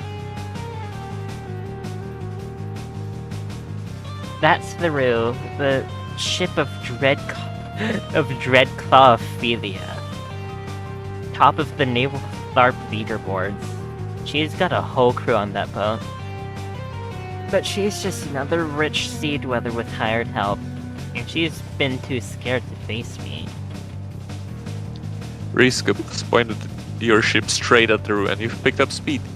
You can make out a troll girl with finned ears in a gaudy purple outfit that you described as sexy pirate Halloween costume from the world's most bougie party city, Dreadclawophilia.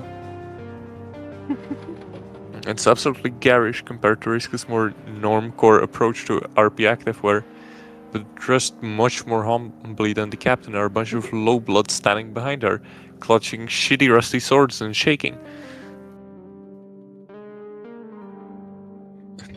So let's bring the fight to her. Oh my god, that... Fierce 8-eyed smile, or 8-pupiled smile, I guess. She doesn't have 8 eyes. But it's just a... God, this is... I mean, it just... It looks objectively ridiculous. Yes. You're not slowing down, you're pointed straight at the enemy hull. Riska steers your ship directly into the well-appointed schooner and you struggle to keep your feet at the shock of impact, which knocks the violet blood and her frightened trolls to the deck of the Rue. She yells over the din of horrific wood-on-wood screeching. Hey, Swabby. Wanna be really good at sword fighting? You look at her with stars in your eyes. Yes. Yes, you would do wanna be really good at sword fighting. You nod eagerly, and she on the other hand tosses you her blue-hilted saber, which you catch eagerly. Risk grins back, puts her hand to her temple, and squints with her one good eye. The 7 red dots of her prosthetics seem to smear and blur as your vision loses focus. You managed well to this point as the first mate of the brigantine, but your sea legs seem to give out on you all at once. You drop the sword you were just given and it clatters to the deck. Tell her something strong, but your mouth rolls open and you drool a bit. A dull pain gains a sharp and sudden clarity. It feels as though 8 spindly legs are crawling on your head. No, in your head. Each football feels more like a football. Not football, feels more like a knife cutting through butter. At some point, all sensation slips into nothing, and you follow the sword to the ground asleep. Wait, who the fuck? Oh, right. You're Still Riska. yeah. What the fuck? Wake up, moron. You don't hear that, and you don't wake up. The salt and swell of the ocean gives way to the rustling of alien trees. No longer do you hear the scream of gulls following your ship, waiting for corpses and gore to tumble overboard. It's all peaceful. Consciousness returns to you, and its first present is the discovery that you're face down in slightly wet dirt. Some of it got in your mouth. You spit it out and sit up, brushing muck off your flarp costume. Wait, that's not a flarp costume. It's a hoodie with a jagged cerulean symbol. Different symbol on it, loose fitting, as though it belonged to a friend. Half memories swim in your mind as you take in the scene, just as familiar as your clothing. A stump sitting in a clearing between the trunks of a purple-treed Alternian forest. A harpoon sticks out of it. The stump would typically fill you with unease, an aura of death and defeat, but a squirrely silhouette cuts through the darkness, and you step further into the clearing and feel your heart lift. Oh my. Sitting there on the stump, kicking bare feet back and forth, tilting her head to the side and smiling impatiently is your friend Boulder Lamati. You remember her. You remember her. Who's doing?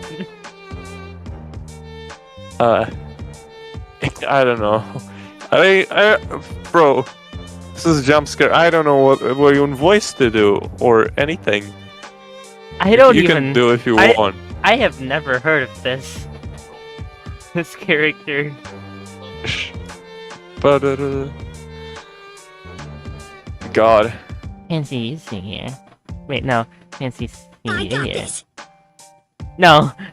That's a joke. I'm a figment of imagination. Was expecting you the whole time. She passes some next to her in an inviting gesture, and you sit down. You feel less adrift than you can ever remember. You tell her you missed her. Christ did. Gotten yourself into a real mess, dear friend.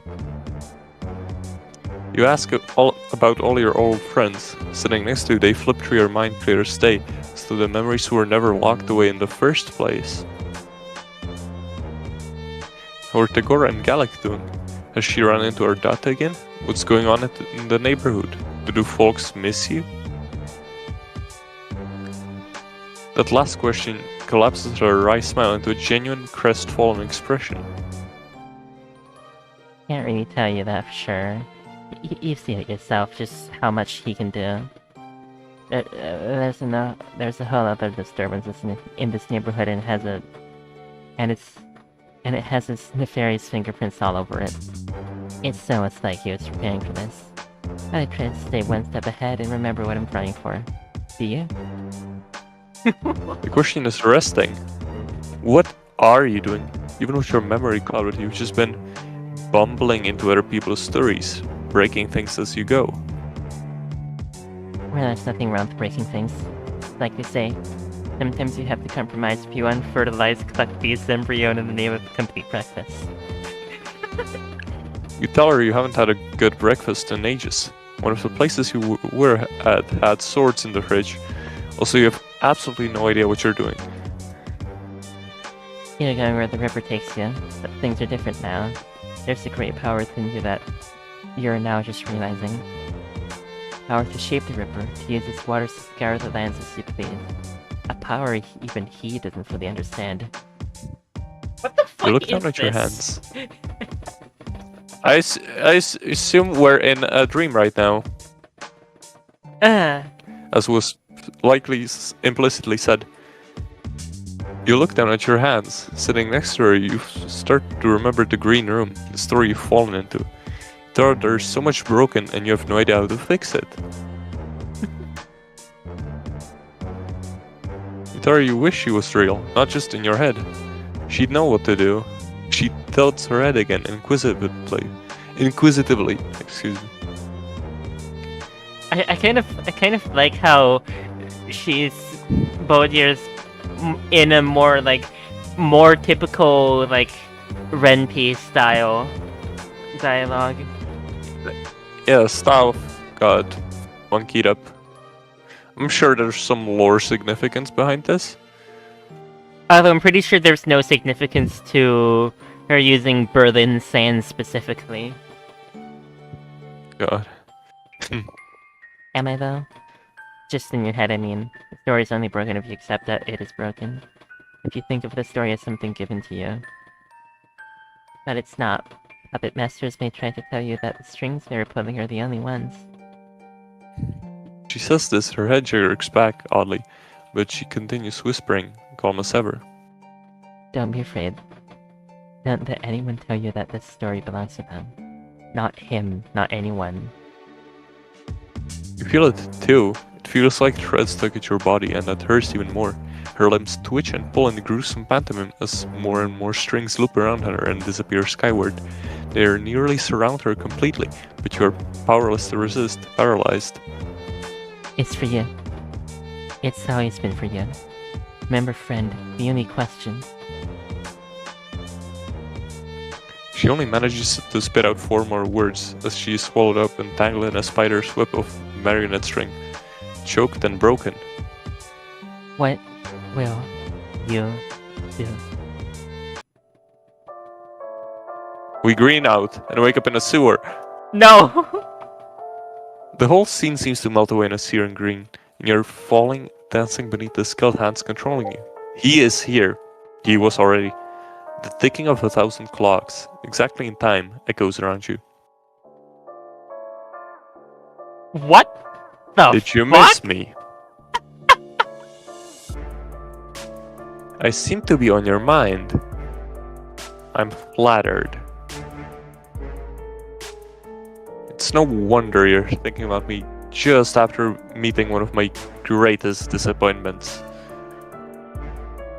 You really do spend too much time around beautiful little girls. It may start to give you ideas. I am screenshotting that. Phrasing. Phrasing, bro.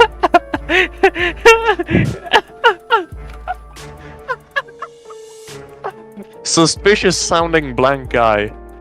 Ideas of choice. Of challenge. You're relevant because those holding the strings decided you're irrelevant. An observer. I feel like this character really needs like an Arthur Edwards voice, like the constant from Hitman. Like, Oh, God. like that guy doesn't even sound human.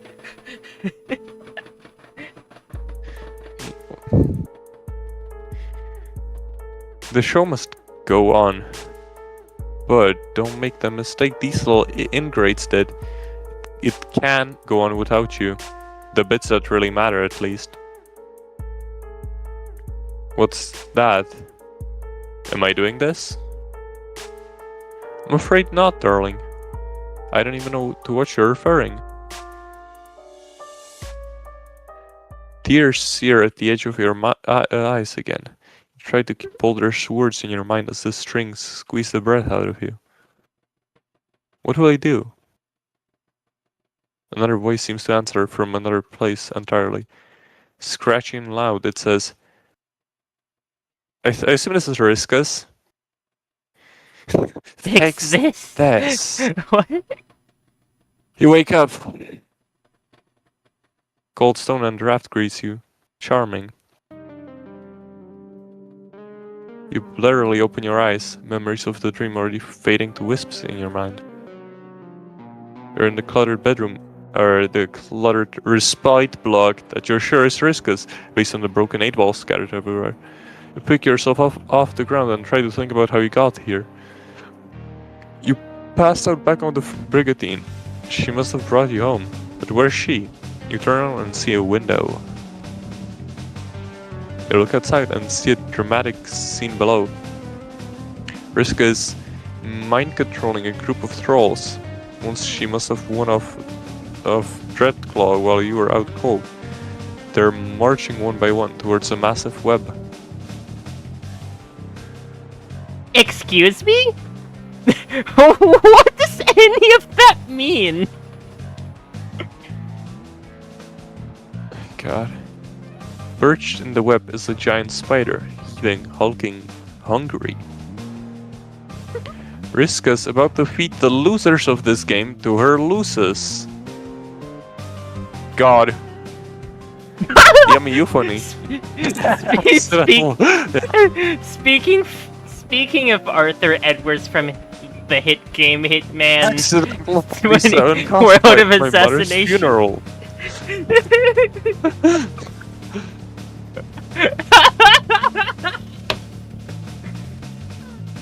Now the question is, you can't watch, hide in her room and wait. Intervene! Intervener. Hide. That's what the tweezers Okay. say. Okay, holy shit. Riska's Lusus is a giant spider monster that eats children. Where did she get one? Asking for a friend. This explains so much, and also raises a significant amount of questions. That you're gonna think about while not watching these kids get eaten. Anyways, Lususes are generally, you know, non-trolls, but they're like creatures that kind of represent each of the trolls, usually.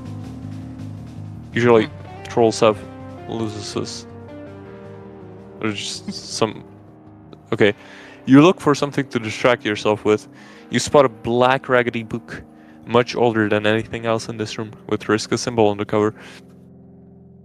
You reach for it and open it up, flipping to a random page and seeing what looks like a journal scrawled in cerulean, but not Riska's handwriting from your character sheet. Looking inside the first page, you see the name Mindfang. Why is cerulean still lowercase? That I don't understand. Or is it a color? Much.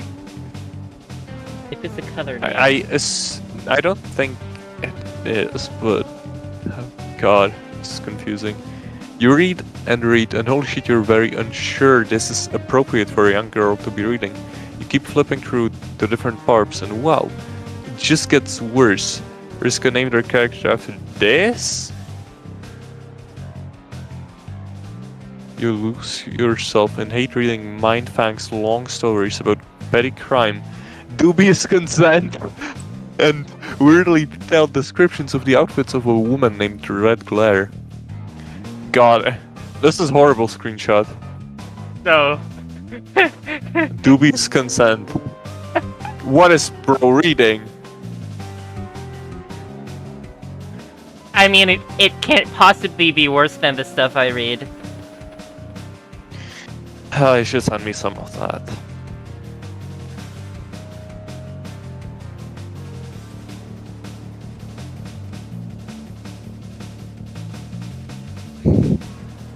Oh, I got this. you're surprised then when Riska walks up the stairs, hands in her pockets, looking at the ground. She doesn't even look at you before sitting down on the floor across from you, cross-legged and staring 1,000 yards into the distance. She rocks back and forth, hands still in her pockets. You got to give her a reassuring pat on the back.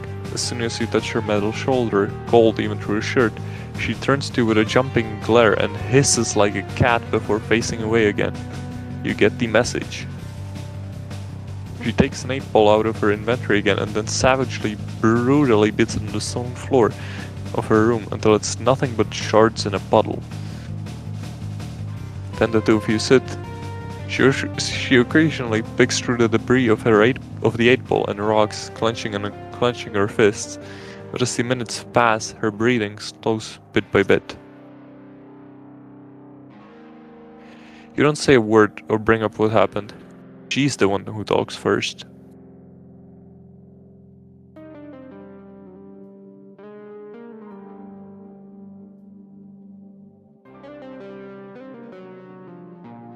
Earlier you seemed like confused. about why I care so much about playing a character. She thumbs the dog-eared edge of a worn piece of paper in her sharp-clawed hand, staring at the wall. She's still got blood on her jacket, blood that almost makes you retch with the memory of Spidey mandibles devouring her spoils. One glimpse of it made you sick. What would dozens do? Hundreds. I mean, it seems obvious to me that the Marquise is the greatest and coolest character ever made. But, I mean, I've been here for so long that it's sort of, like, a part of me. Everybody's throwing shapes every day and acting like something, right? But most people are so boring. They don't dress up. They don't act. They're always so obsessed with being the exact kind of troll they were yesterday. Maybe you don't have to be the same. Maybe you can go on message boards and try out being someone new and find out you like it. Maybe it's nice to be called something your Lucis doesn't call you. Meet people who only knew you as the girl online or on the other ship who is like super badass and good at things. Come on, you can't tell me you've never wanted to be someone else. You've edged a bit closer to her during this rant and are looking at the sheet of paper in her hand. It's a spreadsheet-looking series of boxes she's filled in with the red ink. Name: Marquise Spinneret Mindfang. Class: Petticoat Seagrift. Gender: F. With Multiple, 8 precisely 8 exclamation Yeah. points. Levels, all of them.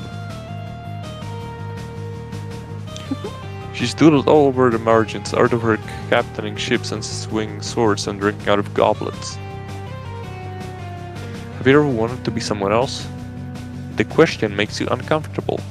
Just pondering who you are now fills you with unease. Fuck playing a character, filling out a sheet like this for yourself seems impossible. A piece of paper representing all your physical and mental attributes, a blank canvas, the common outlines that are on defining the boundaries of every conceivable personality. You don't even know how you'd fill in the gender box. You've been busy making friends, okay? Suddenly she turns on you and there's a desperate kind of crazy intensity in her good eye, like her gaze will burn you. You're going to leave, aren't you? Well, yeah, of course. Everybody does. You think I like this? I used to have a partner. She didn't like it either, but she helped anyway. Like you, I guess. Except she didn't puke when she saw blood. And also not like you at all. She made rules. She loves rules. And I don't know if you noticed, but I'm not like big on those.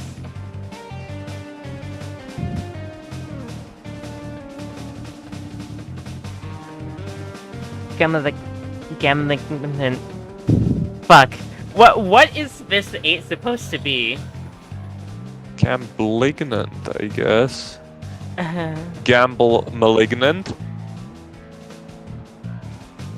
Horrible looking portmanteau, but it's funny. Who's malignant? Like malignant though, like you like gamble and malignant. And so far evil gambling sure is the way to describe how Flarp has been going.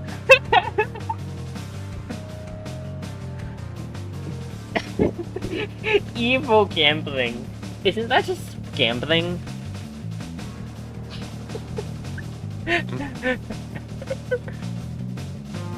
mean, evil gambling would have a positive expected value, so I guess... I mean, it seems to have more risk, considering she gets to win big.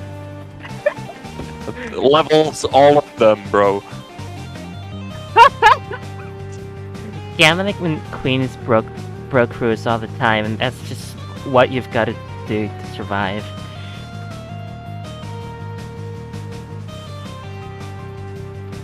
To make the voice stop haranguing me, and like, She heard her this is in her head, too.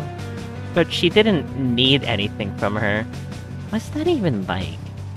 I've got to be the best, I have to. I didn't get all the levels just to look at them on the sheet. You saw me out there. It's dangerous. She tried to kill me and left me alone. And then I got even because that's what you have to do to backstabbers. But I still didn't feel even. It doesn't bother her. Nobody ever cares. They just leave and move on and still stuck here in this stupid world.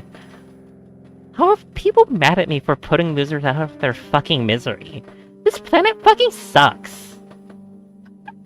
Oh boy, that's a lot. You let her finish her tirade. She hasn't looked straight at you for the whole thing. You gently ask about her morale. Who you did just befriend would feel about her saying she's alone. You see a lot of thoughts flicker through her head and a lot of expressions dance across her face. She settles onto a look that like she's smelling something off. People always want shit from other people. Sometimes you know somebody and you just can't describe like what your whole deal is. You grow up with these ideas about what you're supposed to do, how you're supposed to be. You get handed down these strict categories, tables in your player's handbook, and you read stories or journals or whatever that say this is a mate spirit. You feel like this about them. And you have a Moira that meddles with you because they're just too broken for her and she just wants. I'm not reading this exactly and I don't even care anymore. It's 3 AM, what the fuck? Oh yeah. And the pacing is still better than Jade's story, but like... Yeah. God.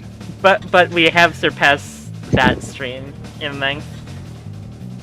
Oh god. Or you get told, oh, this is what a rifle looks like, and then you go look at your Black Day and it's just an absolutely repulsive, slimy eel who always wants you to kiss him and ew. Black Date is obviously, you know. By Black Date, it is being referred to the act of kismesis, the suit of Bates, or the Killingness Quadrant. Man, I could really upgrade in that department. I feel like there's some bug stuck in my throat or something, what the fuck? Oh god. I know that's not true, but that's... Why? Oh god.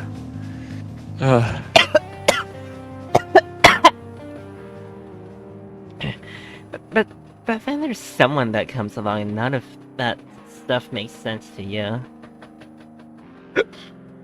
Just like being with her. Oh, Jesus, hiccups. Ugh. Or it's not even like, you just feel like shit makes more sense with her. I would say it's like you have this voice in your head saying you're not good enough all the time, but she makes it quiet, but I actually do have a voice in my head that I'm not good enough. God, I'm not explaining this right. What I'm trying to say is... Yeah, there's a doomsday device. Everyone leaves, nobody cares, and we're all waiting on a call up to war. And look, I'm ready.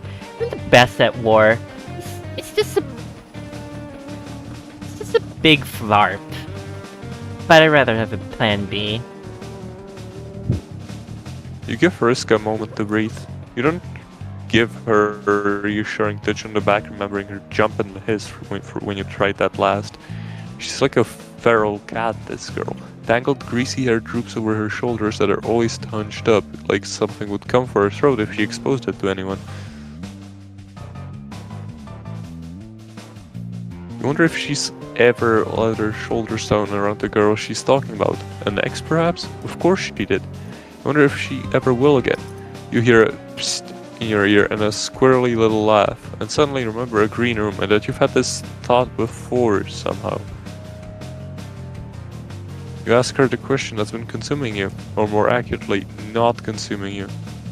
Why were you left up here when everyone else got fed to the spider? She tenses up immediately when you ask this and takes some time to clench her fist, then release them. Some people are off limits. She has to eat, but she doesn't eat my friends when I bring her enough food. That's off limits. You're one of her friends. Oh my god, don't get a big head about it. I wouldn't let her eat Karkat either, and he's not like my BFFC for life or anything. Yeah. Plus you helped me out, and that's pirate code. Plus, pussy things would be mad. Must be hard separating trolls into two classes, friends and food like that. It must be hard and nobody understands.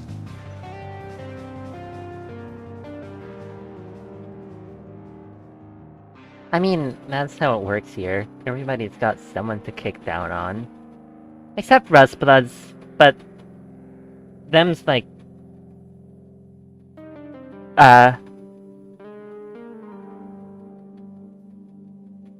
fuck. God. What the fuck is this supposed to be? Break.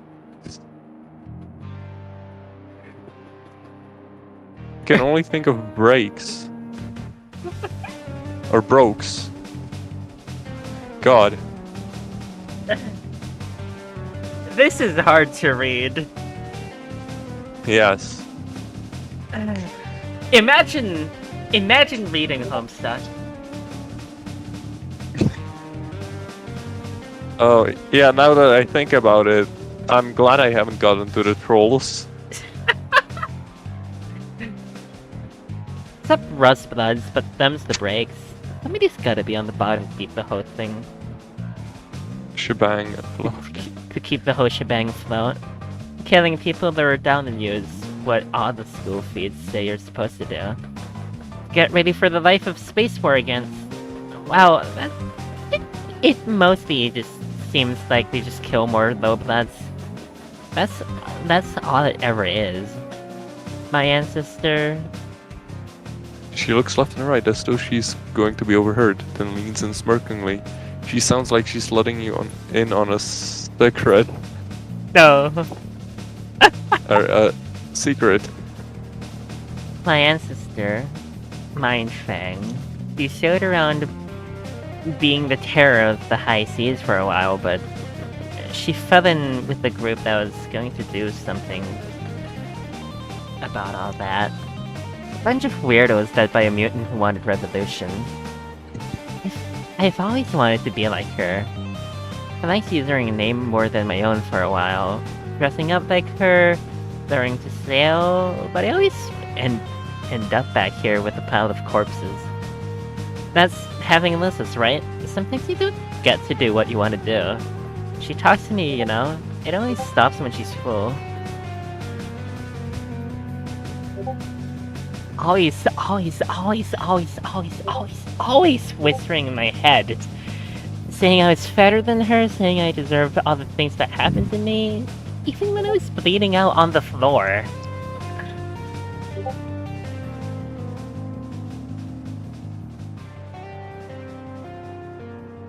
You look at the cold, cluttered, uncomfortably drafty room. Whatever happened to her face and arm must have happened here. You see a broken figure silhouetted on the wall. You look back at Riska and you know what she is. For all the bombast, insults, killing.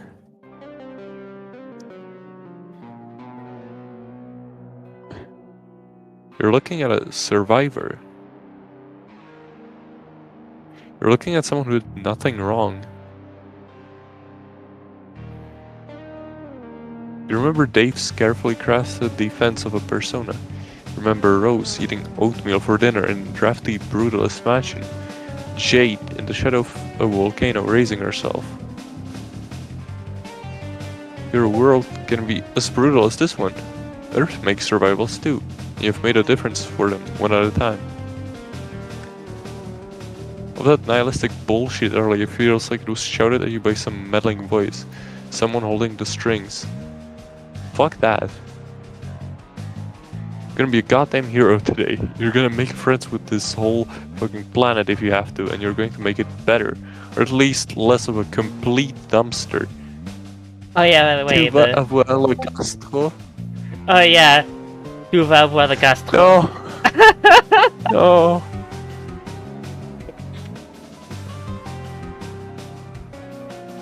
Tell Riska you'll be right back and sprint down a spiral staircase. Holy shit! Keep running, bumping your beautiful legs straight off the door of Riska's giant hive. You don't have to color inside the lines of someone else's story. This is your motherfucking narrative now. Take a leap when you reach the cliff and barrel over, falling fast, wind whipping past your face as you tumble through the air and towards the giant white spider. A leap not of faith, but of hope.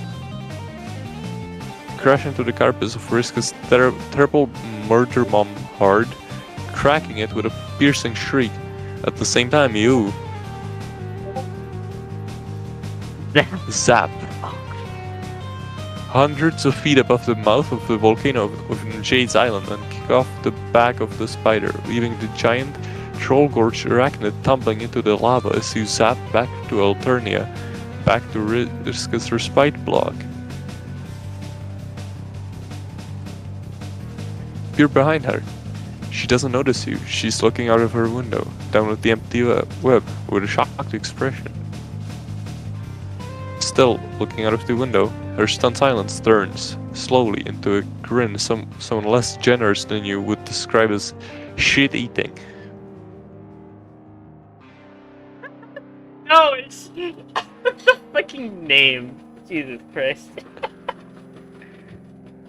Holy shit, E.B. Garland. You actually did something.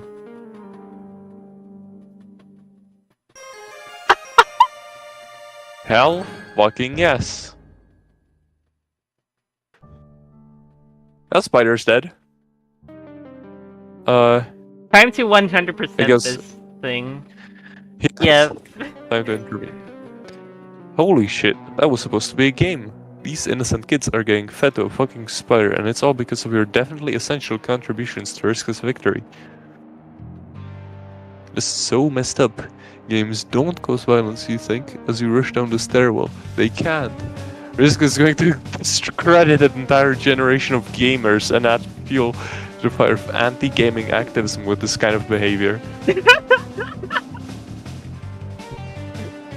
Oh my god. By the way, games don't cause kids to be violent. Kids are just already violent.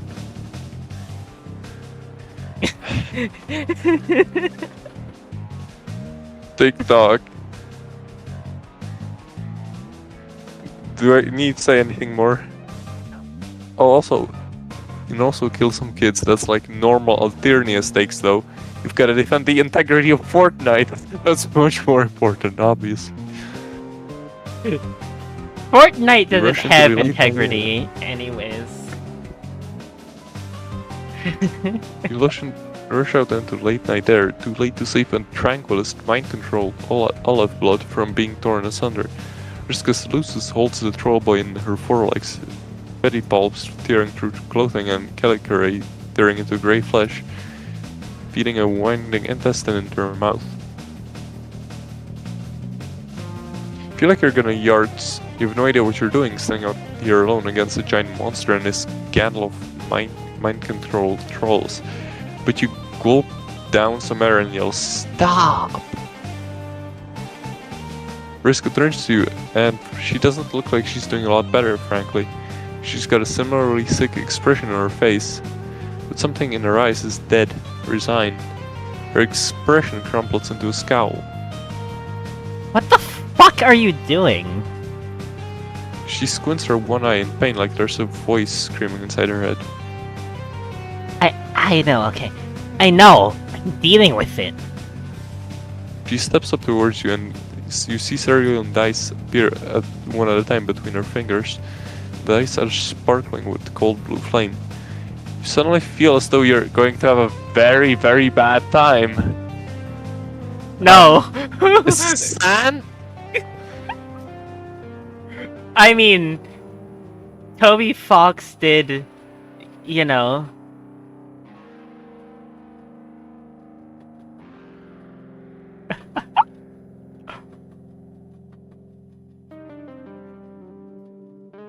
Toby Fox is in the game.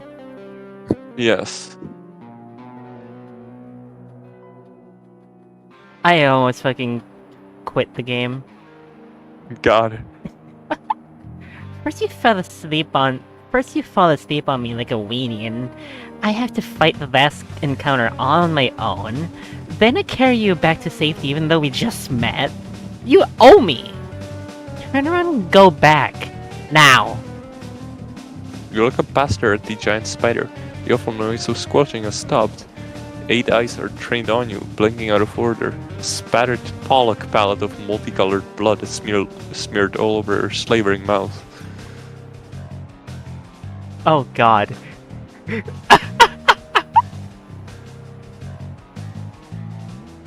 Uh-oh. There's 7 trolls still standing there beside her, mindless mouths lolling. Next.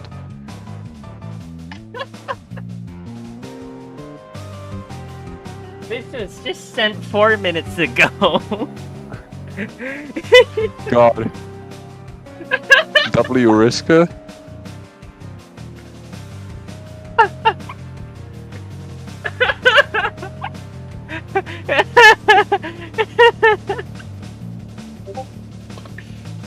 God damn it. You don't turn around, you don't go back, you stand your ground unarmed and without a plan. Surely your new friend will see how wrong this is. Riska looks hurt for a moment, betrayed, but the same glare settles back on her face. You think your big hero is stopping this dangerous bitch, right? Happy it is... Oh, happy as a bivalve mollusk about your little protagonist moment. You're being stupid. You don't understand what's happening here. What do you have to do? Can't fix this. Nobody can. So now you're just another little weenie who thinks they're a hero and I'm a villain. So sure, I'll play ball. I'll be exactly what you want. Oh god! She dusts the dice on the ground.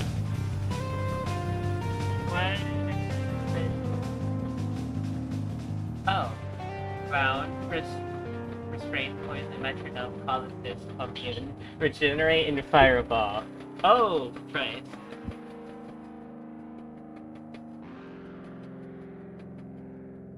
Dice glow with a blue flame as they tumble to a stop. An ethereal whip materializes and snaps around your ankles.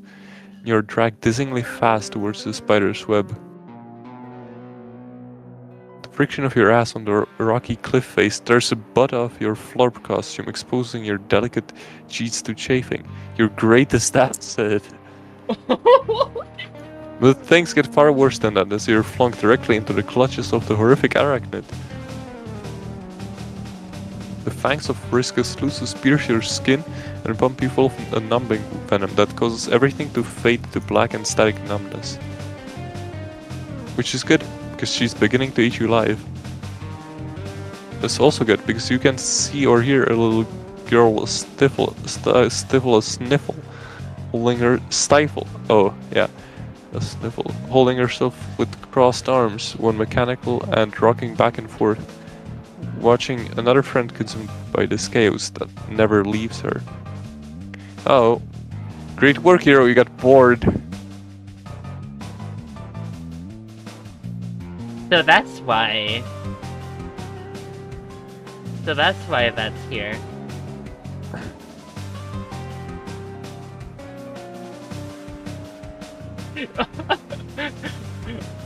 Also, United States also, politics. also that's Historical. that is probably Al Gore. That's probably from Al Gore. Yeah. You should have saved the "you got bored." God damn it. Is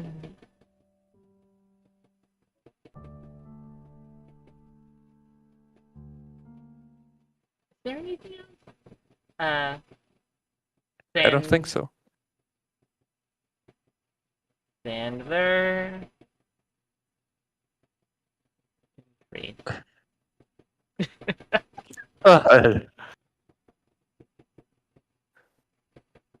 Great work, hero. You got bored. No, I'm just kidding. Okay, fuck.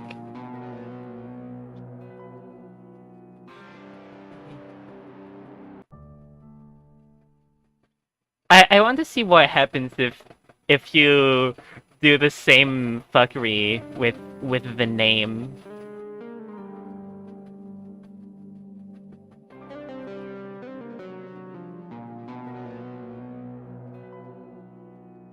Herculean Poirot.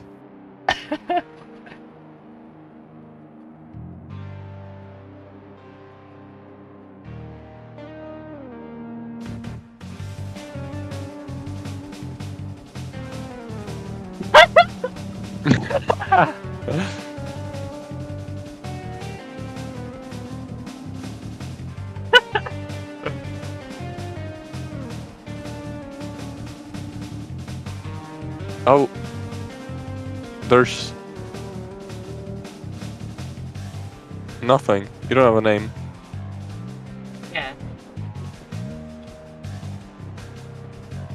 That's gonna... Skip ahead and screenshot the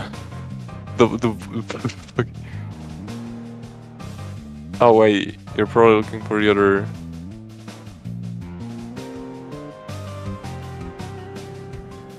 How's that thing?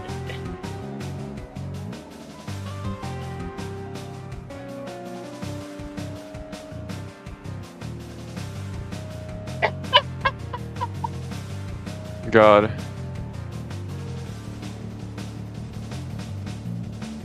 Oh god.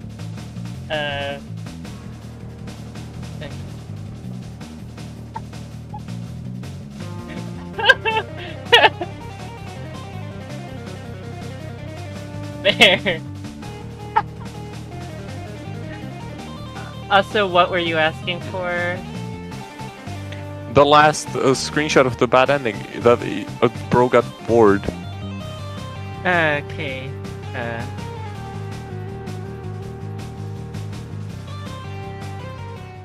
Fuck.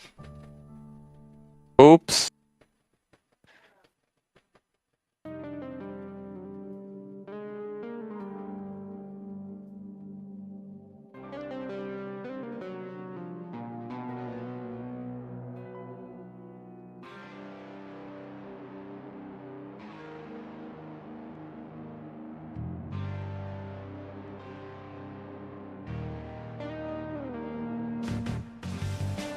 There.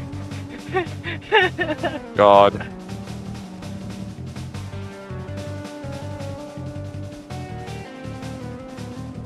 Great work, hero. You just you got bored.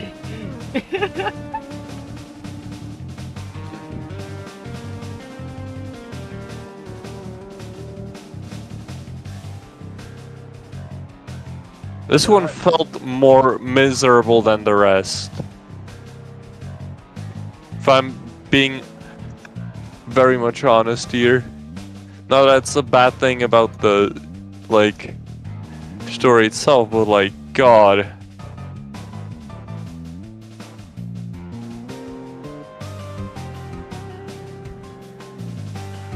And this is probably, like, you know,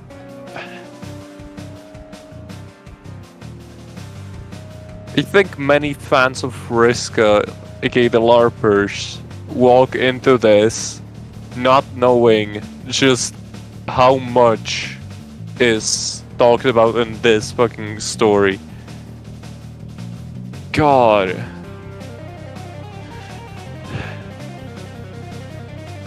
It does scare me. I mean, if you're talking about her like this, you're gonna fucking hate me. What? What did you just say? I'm sorry, I didn't hear. Nothing. God. Oh yeah, you said you can risk it partly. I mean, bro, I'm not LARPing though. Like that also means that I don't fault Risk or by extension you. You know, on some real shit.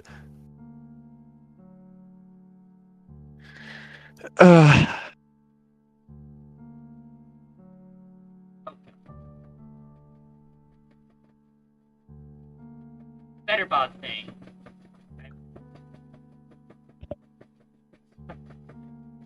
How the fuck do you get it?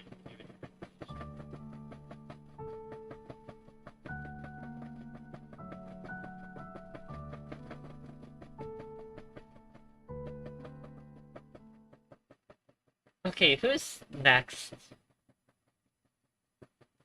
That hold on. One second. I'm pretty sure I know one of these people because. Hold on. Oh yeah. I'm pretty sure we're gonna be dealing with Equius and Terezi.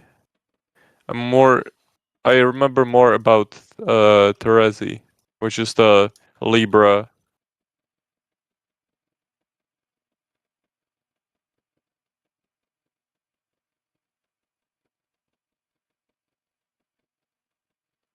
Well, we're slowly approaching Nepeta territory. Slowly but surely. Just what I await heavily. What? Excuse me. Oh god, that's Eridan. This will also be a fun time. God, I can tell.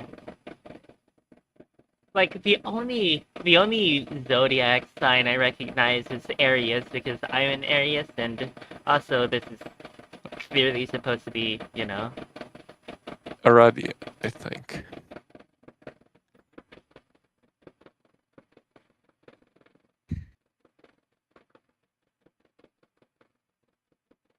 Ram's horns. And yeah, so that is the official name for the fucking symbol for the what is it? Close mid back I'm so unrounded fucking vowel scared. in the IPA. No. Ram's horns. No.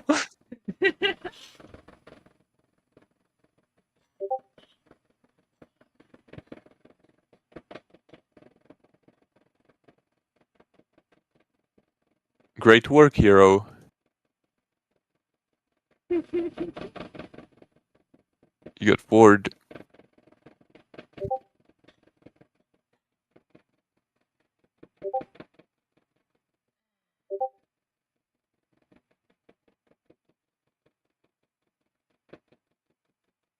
I'm pretty sure these last four are like I forgot what that was, but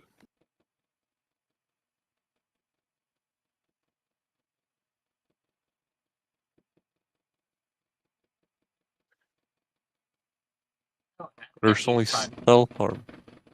Yay.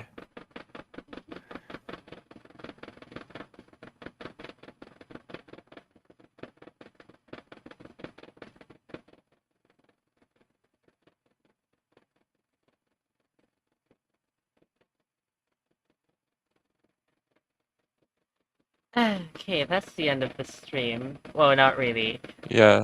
We I mean, we still have more banter to do. what would one mean by banta? I'm gonna rename this to Banter Stream now. God. The fucking audit log is going to be so fucking cursed. when we fucking finish the game. that that's gonna be a video on its own, just me reading the audit log. Oh no! Oh no!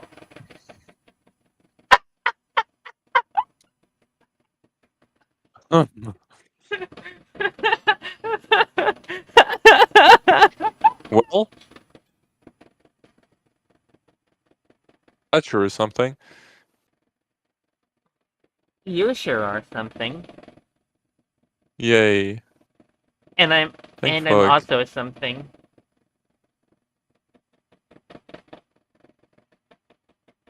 God.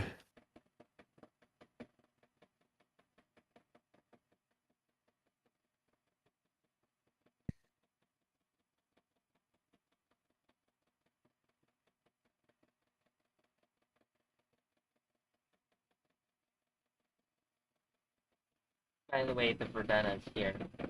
The Verdana's here.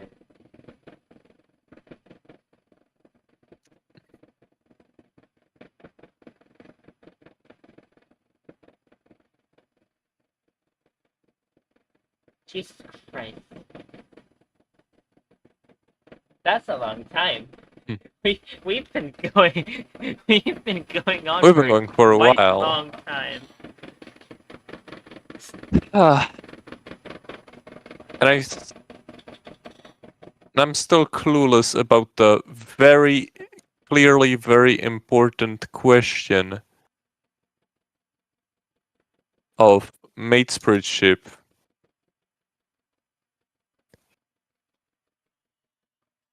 I